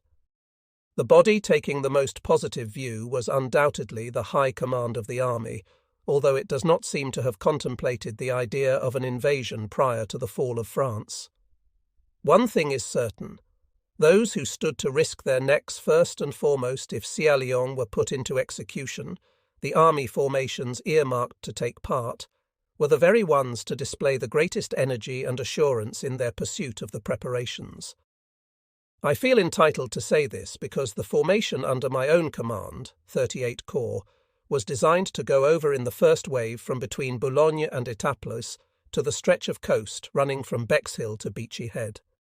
Without underrating the dangers, we were confident of success. At the same time, we may not have been sufficiently aware of the misgivings of the two other services, especially the Navy. It is well known that Hitler had two reasons, or pretexts, for finally dropping the Selian plan. One was the fact that the preparations took so long that the first wave could not have crossed till 24th September at the earliest. This was a date by which it would no longer be possible, even assuming that the first wave succeeded, to count on the continuing stretch of fine weather necessary for the follow-up. The second and really decisive reason is the fact that even by this date the Luftwaffe had not attained the requisite air supremacy over British territory. Even if these two facts are accepted as having in September 1940 been grounds for calling off the invasion, that still does not establish whether a German invasion would not have been possible had the German command handled matters differently. This, however, must be the whole basis of any appraisal of Hitler's decision to avoid a fight to the death with Britain in order to turn on the Soviet Union. The problem is whether the two above-mentioned facts, the delay over the launching of Selian and the inconclusive state of the Battle of Britain, were inevitable or not. As far as the first is concerned, the postponement of the landing date till the end of September, this could most certainly have been avoided. The existence of a war plan focused on the problem of defeating Britain would have meant that a considerable part of the technical preparations for the invasion could have been tackled while the campaign in the West was still in progress. The existence of such a plan would have made it unthinkable for Hitler, whatever his motives, to allow the BEF to escape from Dunkirk. At its worst, the landing date would not have been retarded until well into the autumn had the German decision to invade Britain been taken at least at the time of the fall of France, that is, in mid-June, and not a whole month later, in mid-July. The invasion preparations, carried out as they were in pursuance of the order issued in July, and within the limits of what was humanly possible at the time, were completed by the middle of September. A decision 4 weeks earlier would thus have made it possible to cross the Channel by the middle of August. As for the unsatisfactory progress of the Battle of Britain that formed the second reason for the abandonment of Selion, the following points come to mind. The idea of gaining air supremacy over Britain by dint of an isolated aerial war commencing weeks in advance of the earliest possible invasion date was an error of leadership. By gaining air supremacy over Britain before the invasion took place, it was proposed to guarantee the success of the latter. All this achieved in the event was a premature dissipation of the Luftwaffe's strength in a battle fought under unfavourable conditions. A sober assessment of its own strength in relation to the enemy's should at least have given the Luftwaffe staff strong doubts whether its own forces were adequate or suitable to carry the action against the RAF and its production centres to a decisive conclusion above Britain herself. First of all, the Luftwaffe leadership underrated the strength of fighter command and overestimated the effect of its own bombers, besides allowing itself to be surprised by the existence of an efficient radar system on the other side. In addition, the range and penetration zone of the bombers, and even more so that of the fighters, were known to be below what was required. As a result, the RAF was able to dodge the annihilating blows that were aimed at it. Quite apart from this, the German fighters over England invariably had to operate under less favourable conditions than their opponents. The bombers, for their own part, had in a great number of cases to manage without proper fighter cover as soon as they outranged their escorts. This consideration alone should have decided the Luftwaffe command against starting a showdown with the RAF, until the latter were compelled to join battle under similar conditions, i.e. over the Channel or its coastlines, in immediate operational conjunction with the actual invasion. Finally, the German command committed the further error of altering the operational target of its air offensive at the very moment when, despite the Luftwaffe's handicaps, some foreseeable, some unexpected, vis-à-vis the RAF. The outcome was actually in the balance. On 7th September, the main weight of the attacks was shifted to London, a target which no longer had any operational bearing on the invasion preparations. Desirable though the attainment of air supremacy prior to the invasion always was, a careful review of all the factors involved should still have prompted the German Supreme Command to commit the Luftwaffe for its decisive blow only in immediate conjunction with the invasion. One can, of course, object that on this basis the Luftwaffe's resources would have been called upon to perform too many tasks, namely to attack British air bases in the south of England, to cover the embarkation in the French harbours, to protect the transports as they crossed the Channel, to support the first wave of invasion troops during their landing, and, in cooperation with the Navy and coastal artillery, to prevent the British fleet from interfering. But not all these tasks would have been simultaneous, even if they had to be solved in close succession. For example, the British fleet, apart from the light naval forces stationed in harbours in the south of England, could probably not have intervened until after the first wave of troops had landed. Everything would have depended on the outcome of a big aerial battle, which would have started over the Channel or southern England as soon as the army and navy began invading. The conditions experienced by the Luftwaffe in this battle would nevertheless have been immeasurably more favourable than in its raids on the interior of the country. Naturally, such a mode of action meant staking everything on one card. That, however, would have been the price one was bound to pay in the circumstances if the invasion were to be risked at all. When Hitler, for the above-mentioned reasons, virtually discarded the plan for an invasion of England in September 1940, these reasons may indeed have been cogent enough at the time. The fact that they could emerge at all was due to the absence of any authority inside the German Supreme Command, except for Hitler the politician, that was responsible for overall strategic policy. There was no authority that could in good time have worked out a war plan to include Britain and been capable of effectively directing the invasion as a unified operation of all three services. If the German command thus cast away its chances of fighting the final bout with Britain to a successful conclusion, the reasons are to be sought not only in the shortcomings of the staff organisation, but substantially in Hitler's political thinking. Here can hardly be any doubt that Hitler always wished to avoid a contest with Britain and the British Empire.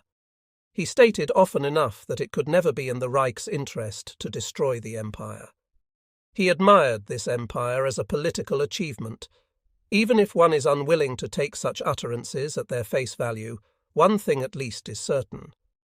Hitler knew that if the British Empire were destroyed, not he or Germany could be its heir, but the United States, Japan, or the Soviet Union.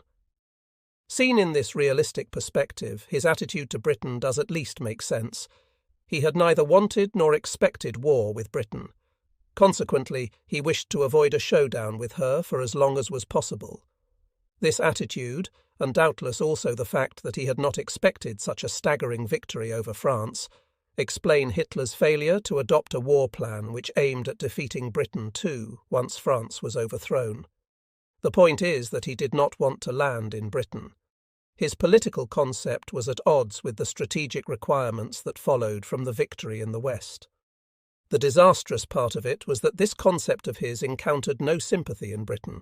Hitler's attitude towards the Soviet Union, on the other hand, was fundamentally different, despite the alliance he entered into with Stalin in 1939. He at once mistrusted and underrated the Russians.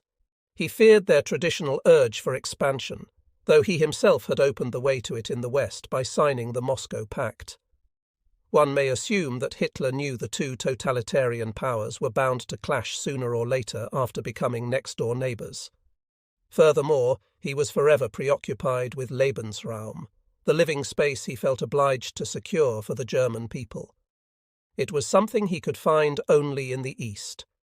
Though there was nothing about either of these lines of reasoning to prevent the ultimate clash with the Soviet Union from being put off until some later date, they were bound to acquire a special urgency for a man like Hitler when, after France's downfall, he seemed virtually the master of Europe. His feelings were reinforced by the menacing build-up of Soviet troops on Germany's eastern frontier, a trend which must in any event have given rise to misgivings about the Kremlin's future policies. Hitler now faced the problem of invading England. He was aware of the high degree of risk such an undertaking then involved. If the invasion were to fail, the army and navy forces taking part would be forfeit, and even the Luftwaffe would emerge very much weakened. At the same time, the failure of an invasion attempt would not, from the strictly military point of view, have irreparably impaired German military power. The more far-reaching effect would have been in the political field. On the one hand, through the fillip, any failure would have given to the determination of the British to go on with the war. On the other, its impact on the attitudes of the United States and the Soviet Union. Most of all, though, a spectacular military failure of this kind would have gravely damaged the dictator's prestige, both in Germany and the world as a whole. This was the one danger the dictator could not afford to run. Just as his general attitude towards the British Empire had always made him put any thought of a showdown behind him, and just as his false appraisal of the British mind had encouraged him to hope that it would still be possible to come to terms in the end, so did he now recoil from taking the risk. He wanted to evade the hazard of a decisive struggle with Britain. Instead of destroying her as a power, he thought he could convince her of the need for settlement by trying, as he himself put it, to strike from her hand the last sword she might hope to point at Germany on the mainland of Europe. But by thus recoiling from what was admittedly a pretty considerable military and political risk, Hitler committed his big error of judgment. For one thing was certain. If Hitler jibbed at fighting the battle with Britain in the hour most favourable to himself, Germany must sooner or later land in an untenable situation. The longer the war with Britain dragged on, the greater the danger threatening the Reich in the east must become. When Hitler did not venture to strike the decisive blow at Britain in the summer of 1940, and missed his unique chance of doing so, he could no longer play at seeing how long he could hold his breath. It was at this point that he was forced to venture the attempt to eliminate the Soviet Union by a preventive war while there was still no enemy in the West capable of menacing him on the continent. In reality, this meant that because of his aversion to the risk of invading Britain, Hitler took on the far greater risk of a war on two fronts. At the same time, by taking so long over and finally discarding the invasion plan, he wasted a year which should have brought Germany the final decision. It was a delay Germany could never make good. With the cancellation of Sedan at the end of September, 38th Corps went back to normal training. The ferrying equipment that had been assembled for us was withdrawn from the Channel harbours, already imperilled by RAF raids. Nothing was heard at this stage of Hitler's intentions regarding the Soviet Union, his final decision to attack it being taken much later. The first hints of what was to come did not reach me till the spring of 1941, when I was given a new appointment. At the end of February 1941, I handed over command of 38 Corps on the Channel coast in order to take over 56 Panzer Corps, whose headquarters were about to be set up in Germany. For me, this fulfilled a wish I had cherished even before the campaign in the West, to command a mechanized army corps. As a corps commander, of course, I was not consulted on the advisability and method of conducting a campaign against the Soviet Union. Our own operation order was not received until a very late stage, in May 1941, as far as I remember, and even then it covered only the immediate commitments of the Panzer group to which my corps belonged. Thus, as far as the actual conduct of operations against the Soviet Union in 1941 is concerned, I cannot comment to anything like the extent I have done regarding the Western campaign, where I had personally influenced the final shaping of the operations plan. However, I think two factors may be said to have become generally apparent since then. The first was the mistake committed by Hitler, if by no one else, of underrating the resources of the Soviet Union and the fighting qualities of the Red Army.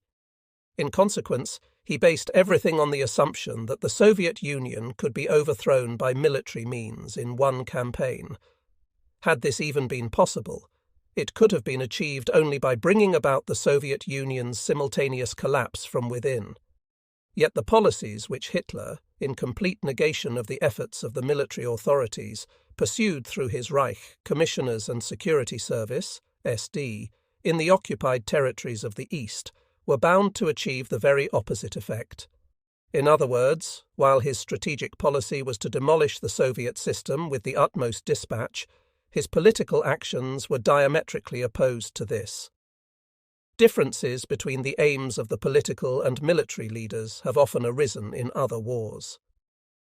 In this case, with the military and political leadership united in Hitler's hands, the result was that his political measures in the East ran entirely counter to the requirements of his strategy, depriving it of whatever chance it may have had of a speedy victory. The second factor was the failure to achieve a uniform strategic policy at the summit, i.e., between Hitler and OKH. This applied both to the planning of the overall operation and to its execution in the campaign of 1941. Hitler's strategic aims were based primarily on political and economic considerations. These were the capture of Leningrad, a city he regarded as the cradle of Bolshevism, by which he proposed to join up with the Finns and dominate the Baltic, and possession of the raw material regions of the Ukraine, the armaments centres of the Donets Basin, and later the Caucasus oil fields.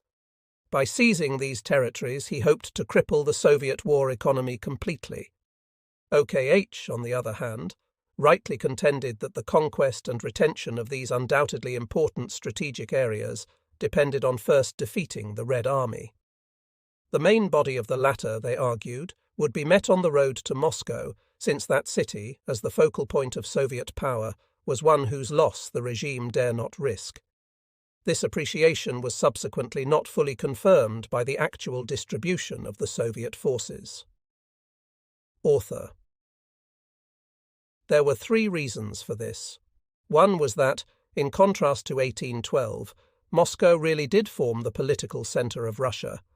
Another was that the loss of the armaments areas around and east of Moscow would at least inflict extensive damage on the Soviet war economy. The third and possibly most important reason from the strategic point of view was Moscow's position as the nodal point of European Russia's traffic network.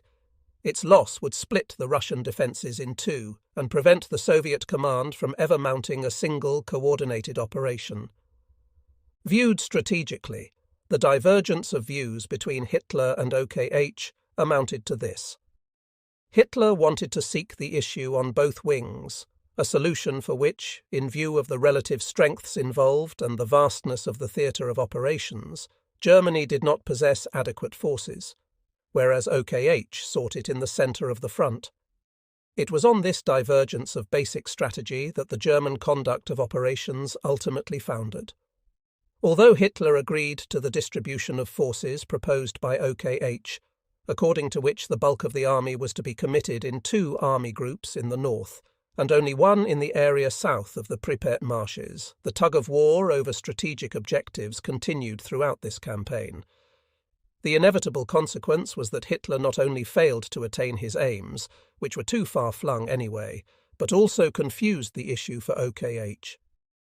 The general intention laid down by Hitler in his Barbarossa Directive, destruction of the bulk of the Russian army located in western Russia by bold operations involving deep penetration by armoured spearheads, prevention of the withdrawal of battle-worthy elements into the Russian interior, was in the last analysis nothing more than a strategic or even tactical formula.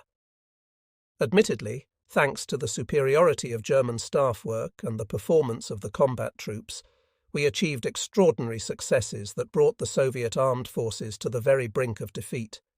But this formula could never replace an operations plan over whose preparation and execution there should have been complete unanimity at the top, and which, in view of the relative strengths of the opposing armies and the tremendous distances involved, accepted the premise that it might take two campaigns to destroy the Soviet armed forces. In my capacity as a corps commander, however, I was not, as I have already said, briefed on the plans and intentions of the Supreme Command. For this reason, I had no suspicion at the time of the momentous differences of a strategic nature existing between Hitler and OKH. Yet even at this level, I soon began to feel their effect. 56. Panzer Corps was to attack from East Prussia as part of 4th Panzer Group of Northern Army Group. Northern Army Group, Field Marshal Ritter Wierslieb, was assigned the task of driving forward from East Prussia to destroy the enemy's forces in the Baltic territories and then to advance on Leningrad. The task of 4th Panzer Group, Colonel General Hübner in this connection, was to thrust forward to the Dwina opposite and below Dvinsk, Dunaburg, in order to seize all crossing points for a further advance in the direction of Opochka. On the right of 4th Panzer Group, 16th Army, Colonel General Busch, had to advance through Kovno, Kaunas. On the left, 18th Army, General Via Kuchler, was to move in the general direction of Riga. I arrived in 56 Panzer Corps' assembly area on 16th of June. Colonel General Hübner had issued the following orders for the advance of 4th Panzer Group: 56 Panzer Corps, 8 Panzer Division, 3 Motorized Infantry Division and 290 Infantry Division was to break out in an easterly direction from the forest area north of the Memel and east of Tilsit, and to gain the big road to Dvinsk northeast of Kovno. To its left, 41 Panzer Corps, General Reinhardt, 1 and 6 Panzer Divisions, 36 Motorized Infantry Division and 269 Infantry Division, was to advance towards the Dwina crossing at Jakobstadt. The SS Death's Head Division, also belonging to the Panzer Group, would initially follow along behind, with a view to being sent in behind the corps, making the fastest progress. For the purpose both of cutting off all enemy forces forward of the Dwina and of forging ahead with Northern Army Group's operation, it was of decisive importance that the Dwina bridges should be captured intact, since this mighty river presented a formidable obstacle. The advance of 4th Panzer Group would thus be a race to see which of the two corps could reach the Dwina first. 56 Panzer Corps was determined to be the winner, its advantage being that in the light of the available information it stood to encounter less resistance in the enemy rear than 41 Panzer Corps.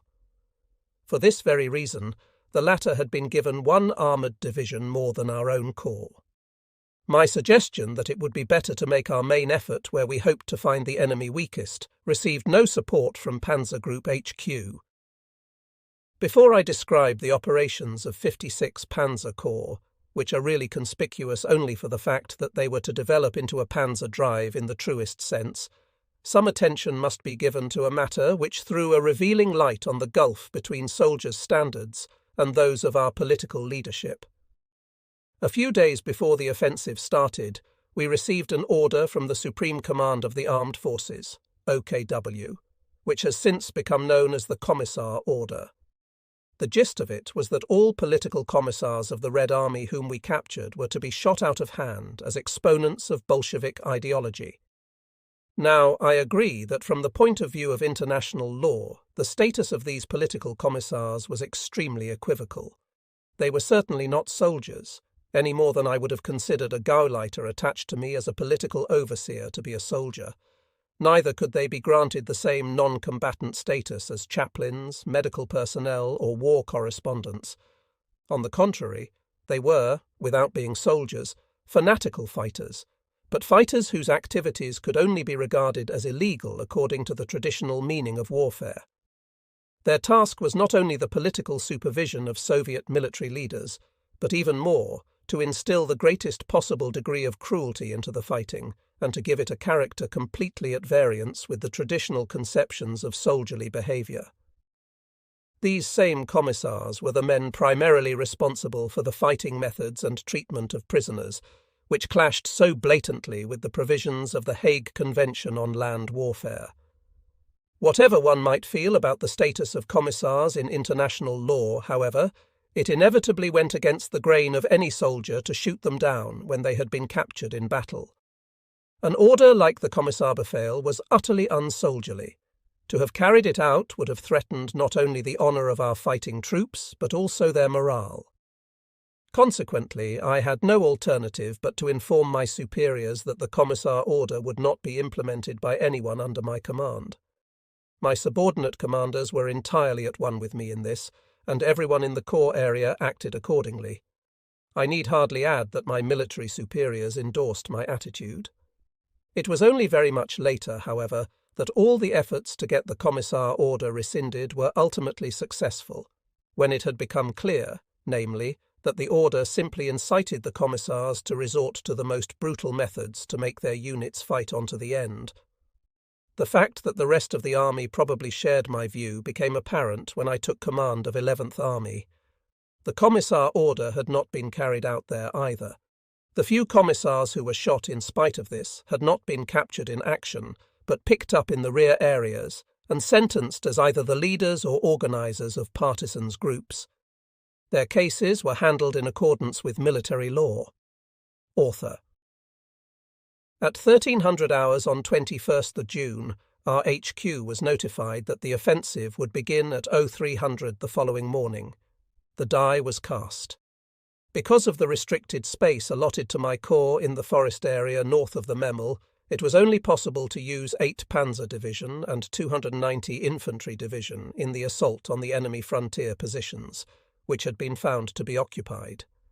For the time being, 3 motorized infantry division was kept south of the river. In the immediate vicinity of the frontier, we initially met with only weak resistance, probably from forward defended localities. Very soon, however, a hold-up was caused by a well-prepared pillbox system that was overcome only after 8 Panzer Division had broken through the enemy fortifications north of the Memel around noon. On this very first day, the Soviet command showed its true face. Our troops came across a German patrol which had been cut off by the enemy earlier on.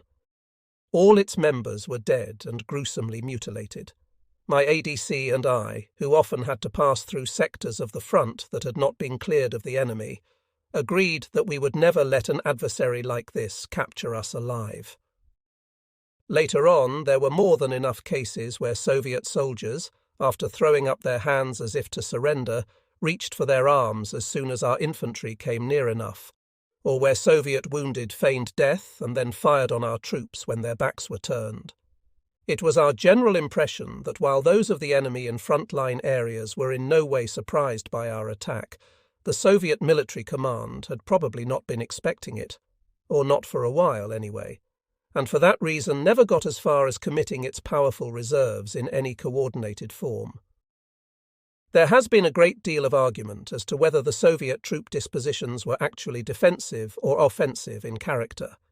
If one went by the strength of the forces assembled in the western parts of the Soviet Union and the powerful concentration of armour in the Bialystok area and around Lwów, it was possible to contend, as Hitler did in support of his decision to attack, that sooner or later the Soviet Union would take the offensive. On the other hand, the layout of the Soviet forces on 22nd June 1941 did not indicate any immediate intention of aggression on the part of the Soviet Union. I think it would be nearest the truth to describe the Soviet dispositions, to which the occupation of eastern Poland, Bessarabia and the Baltic territories had already contributed very strong forces, as a deployment against every contingency. On 22nd June 1941, undoubtedly, the Soviet Union's forces were still strung out in such depth that they could then have been used only in a defensive role. Yet the pattern could have been switched in no time to meet any change in Germany's political or military situation. With a minimum of delay, the Red Army, each of whose army groups was numerically, if not qualitatively superior to the German army group facing it, could have closed up and become capable of going over to the attack.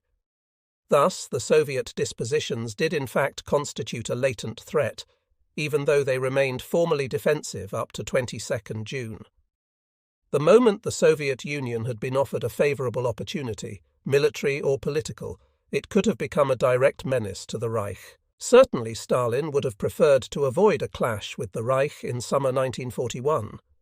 But had international developments sooner or later led the Soviet leadership to believe that it could resort to political pressure, or even to the threat of military intervention against Germany, its provisionally defensive deployment could swiftly have taken on an offensive character. It was, precisely as I have said, a deployment against every contingency. And now let us return to 56 Corps. If the Corps were to fulfill its task of seizing the Dvinsk crossings intact, it had to concentrate on two things. On the very first day, it had to thrust 50 miles into enemy territory in order to capture the crossing over the Dubisa at Iragola. I knew the Dubisa sector from World War I. What we should find there was a deep, ravined valley whose slopes no tank could negotiate. In the First War, our railway engineers had laboured there for months on end to span the gap with a masterly construction of timber. If the enemy now succeeded in blowing up the big road viaduct at Iragola, the Corps would be hopelessly stuck, and the enemy would have time on the steep far bank of the river to organise a defence which would in any case be extremely difficult to penetrate. That we could thereafter no longer expect to make a surprise descent on the Dvinsk bridges was perfectly obvious. The Iragola crossing was indispensable to us as a springboard. Excessive though Corps HQ's requirements may appear to have been, 8 Panzer Division, General Brandenberger, with which I spent most of the day, still fulfilled its task. After breaking through the frontier positions and overrunning all enemy resistance further back, it seized the Iragola crossing with a reconnaissance force by the evening of 22nd June.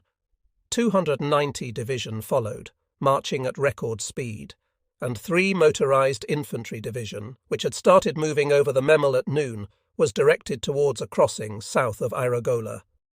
The first step had succeeded.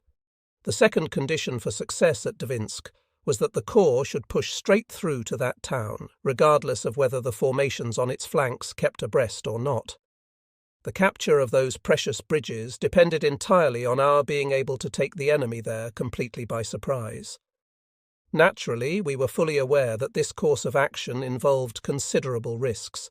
As it turned out, and as we had hoped, the Corps had the good fortune to strike a weak patch in the enemy's defences. Despite repeated enemy counterattacks, some of which entailed hard fighting, the divisions were able to break this resistance relatively quickly.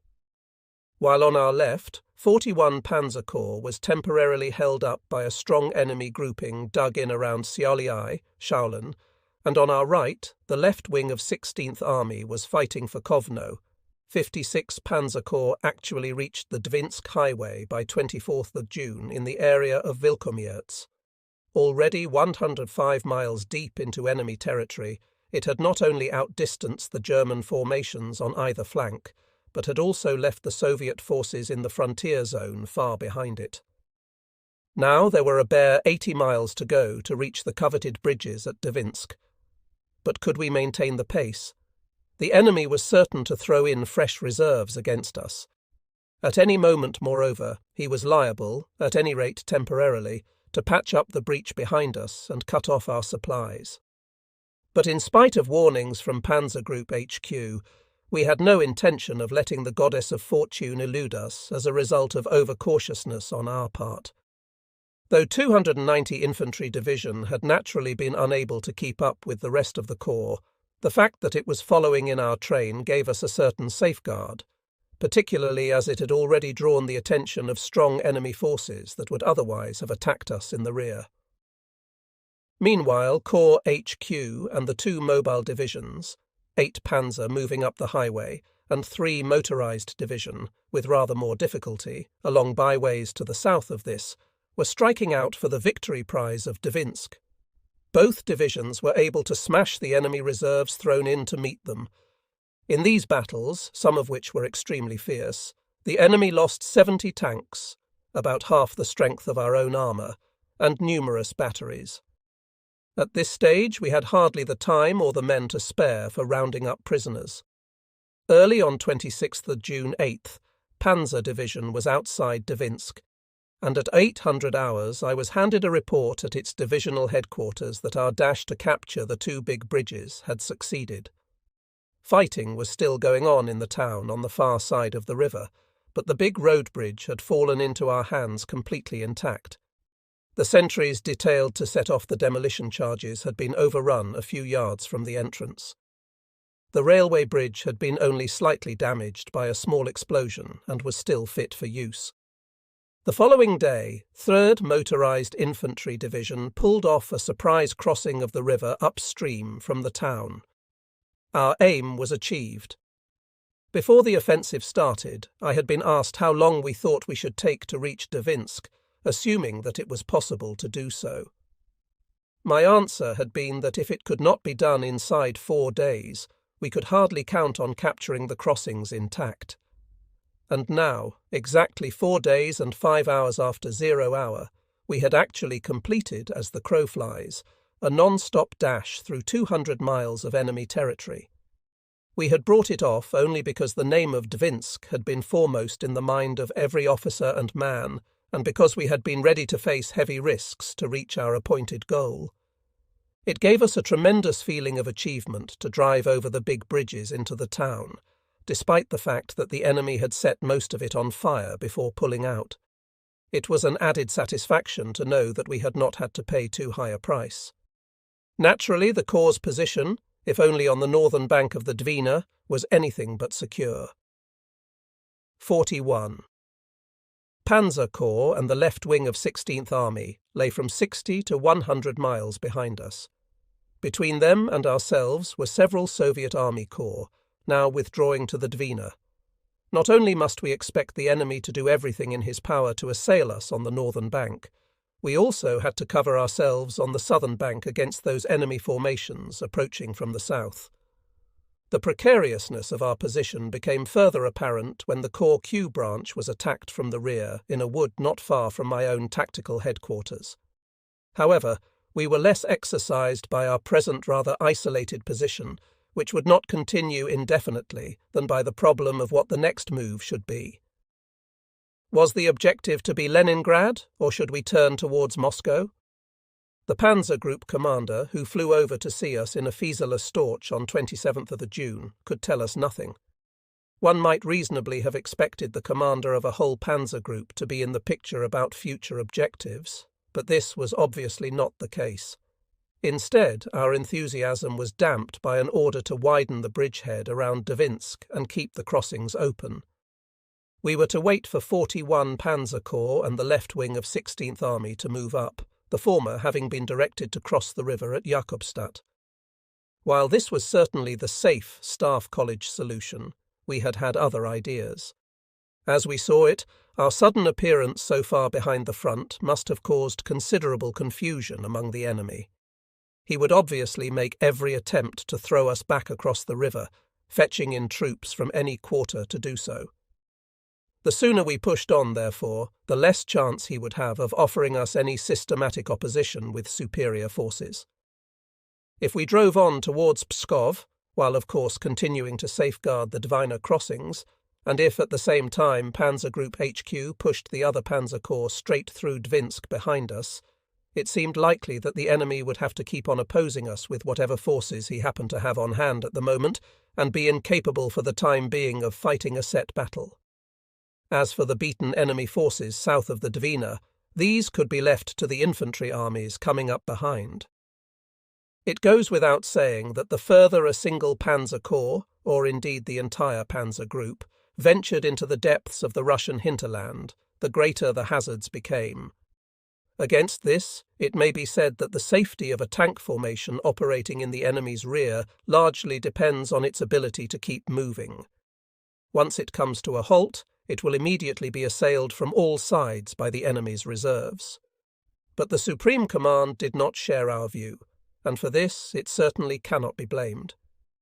We should, after all, have been tempting fortune more than somewhat had we tried to hold on to her coat sleeve any longer, for there was always the possibility from now on that she would lead us over a precipice. And so, for the immediate future, the goal of Leningrad receded into the distance as far as we were concerned, leaving us to mark time at Dvinsk. As we had anticipated, the enemy was now moving up reinforcements, not only from Pskov, but from Minsk and Moscow as well. Before long we were having our work cut out to beat off the attacks he launched on the northern bank of the Dvina with an armoured division in support, and at a number of points the position became quite critical. In the course of a counterattack made by 3 Panzer Division to recover some temporarily abandoned ground, our troops found the bodies of 3 officers and 30 men who had lain wounded in a field dressing station captured by the enemy the previous day. Their mutilations were indescribable. In the next few days, the Soviet Air Force did everything possible to destroy the bridges which had been allowed to fall into our hands. With an almost mulish obstinacy, one squadron after another flew in at treetop level, only to be shot down by our fighters or flak. On one day alone, they lost 64 aircraft in this way. Finally, on 2nd July, we were able to move off again, after the SS Death's Head Division had joined the Corps as its 3rd mobile formation, and 41 Panzer Corps had crossed the Dvina at Jakobstadt. For its further advance, 4th Panzer Group had been allotted the axis Rezekne-Ostrov-Pskov, so Leningrad now beckoned after all. Nevertheless, 6 days had elapsed since the Corps' surprise dash to Dvinsk. The enemy had had time to recover from the shock it must have given him to be suddenly confronted by German units on the northern bank of the Dvina. A tank drive such as 56 Panzer Corps made to Dvinsk inevitably generates confusion and panic in the enemy's communications zone. It ruptures the enemy's chain of command and makes it virtually impossible for him to coordinate his countermeasures. These advantages had now been waived as a result of 4th Panzer Group's decision, however commendable its motives, to consolidate on the Dvina. Whether we should now be fortunate enough to fully regain that lead over the enemy was doubtful, to say the least. Certainly the only chance of doing so lay in the Panzer Group's being able to bring its forces into action as an integrated whole. As will be seen, however, this is precisely what it failed to do, even though the enemy's resistance remained insufficient to halt the advance. To begin with, however, the Panzer Group moved off uniformly enough from the line Dvinsk, Jakobstadt in the direction of Pskov, 56 Panzer Corps proceeding along and to the east of the main road, Dvinsk-Rezekne-Ostrov-Pskov, and 41 Panzer Corps to its left. The enemy's resistance proved tougher and more methodical than in the first few days of the campaign, but he was still being outfought over and over again. The Panzer Group was now approaching the Stalin Line, a fortification which ran, in varying strength, along the original Soviet frontier from the southern extremity of Lake Peipus, west of Pskov, to what had once been the small Russian frontier fortress of Zibash.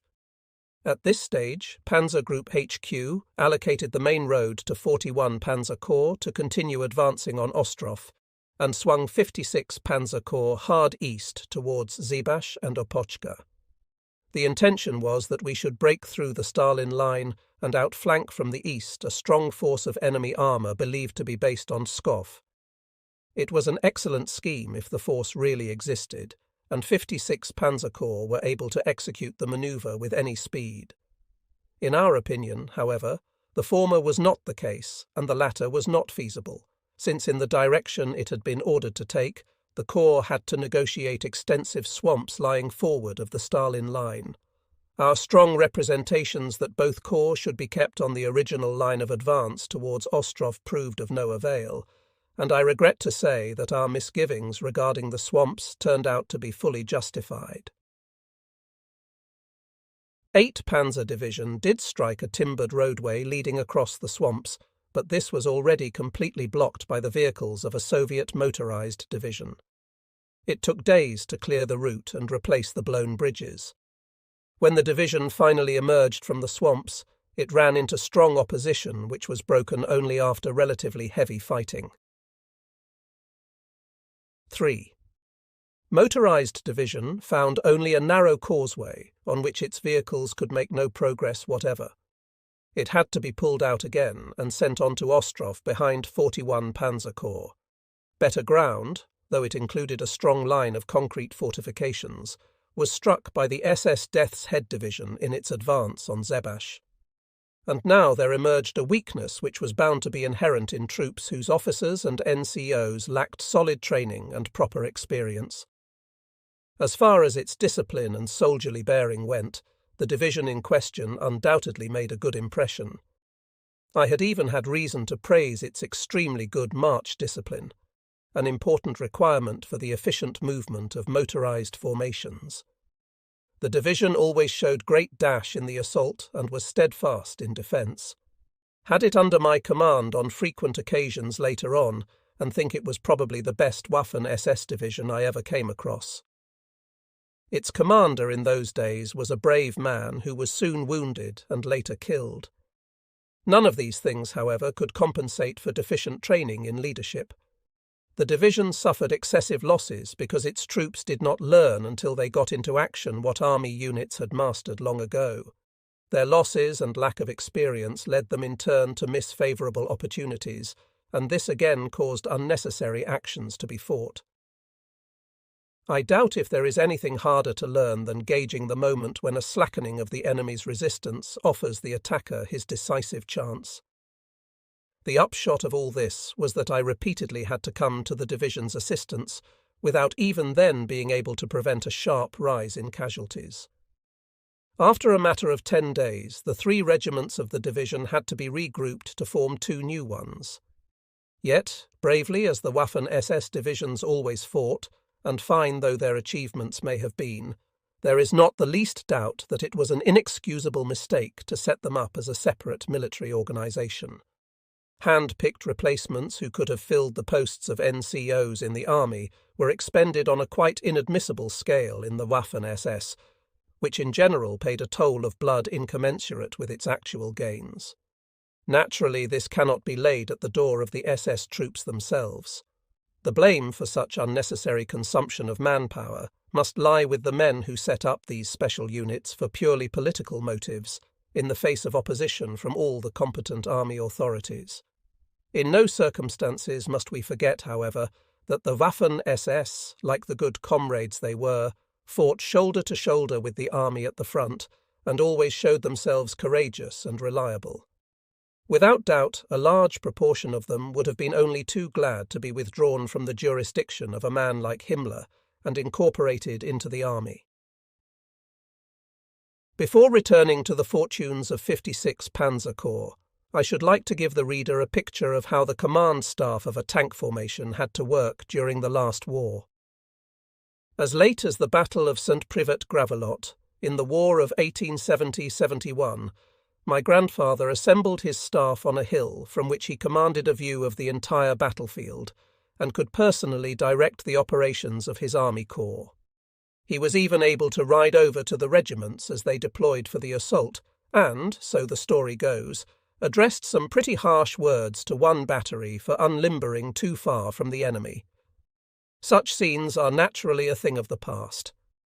The staffs of World War I were forced further and further to the rear as the range of enemy artillery fire increased, and the breadth of the fronts rendered visual survey and personal command on the battlefield a sheer impossibility. Efficient telephone links were the decisive thing from then on, and Schlieffen's picture of the supreme warlord who sat behind his desk issuing stirring orders over the telephone duly became a reality. World War II, in its turn, called for other methods of command, especially in the case of highly mobile formations. In the case of the latter, situations changed so rapidly, and favourable opportunities came and went so fast, that no tank force commander could afford to bind himself to a command post any great distance to the rear. If he waited too far back for reports from his forward units, decisions would be taken much too late and all kinds of chances would be missed. Often, too, when a successful action had just been fought, it was necessary to counteract the only too natural phenomenon of battle fatigue and to instill new life into the men. It was even more vital, in view of the unprecedented demands which our new war of movement made on the energies of officers and men, that higher commanders should show themselves as often as possible to the front-line troops. The ordinary soldier must never have the feeling that the top brass are busy concocting orders somewhere to the rear, without knowing what it looks like out in front. It gives him a certain satisfaction to see the commanding general in the thick of it once in a while, or watching a successful attack go in. Only by being up with the fighting troops day in and day out can one get to know their needs, listen to their worries, and be of assistance to them. A senior commander must not only be the man who perpetually has demands to make in the accomplishment of his mission, he must be an ally and a comrade as well. Quite apart from anything else, he himself derives fresh energy from these visits to the fighting troops. Many's the time, when visiting a divisional headquarters, that I have heard anxieties voiced about the diminishing battle morale of the fighting troops and the excessive strain to which they were often unavoidably subjected. Such worries inevitably preoccupied commanders more and more as time went on, for it was they who ultimately bore the responsibility for the regiments and battalions. Yet once I had gone forward to the troops in the line, I was often overjoyed to find them more confident and optimistic than I had been led to expect, not infrequently because they had fought a successful action in the meantime. And then, as I smoked a cigarette with a tank crew or chatted with a rifle company about the overall situation, I never failed to encounter that irrepressible urge to press onward, that readiness to put forth the very last ounce of energy which are the hallmarks of the German soldier. Experiences like this are among the finest things a senior commander can ask for. The higher one rises, unfortunately, the rarer they become. An army or army group commander is quite unable to mix in with the fighting troops to the same extent as the general commanding a corps.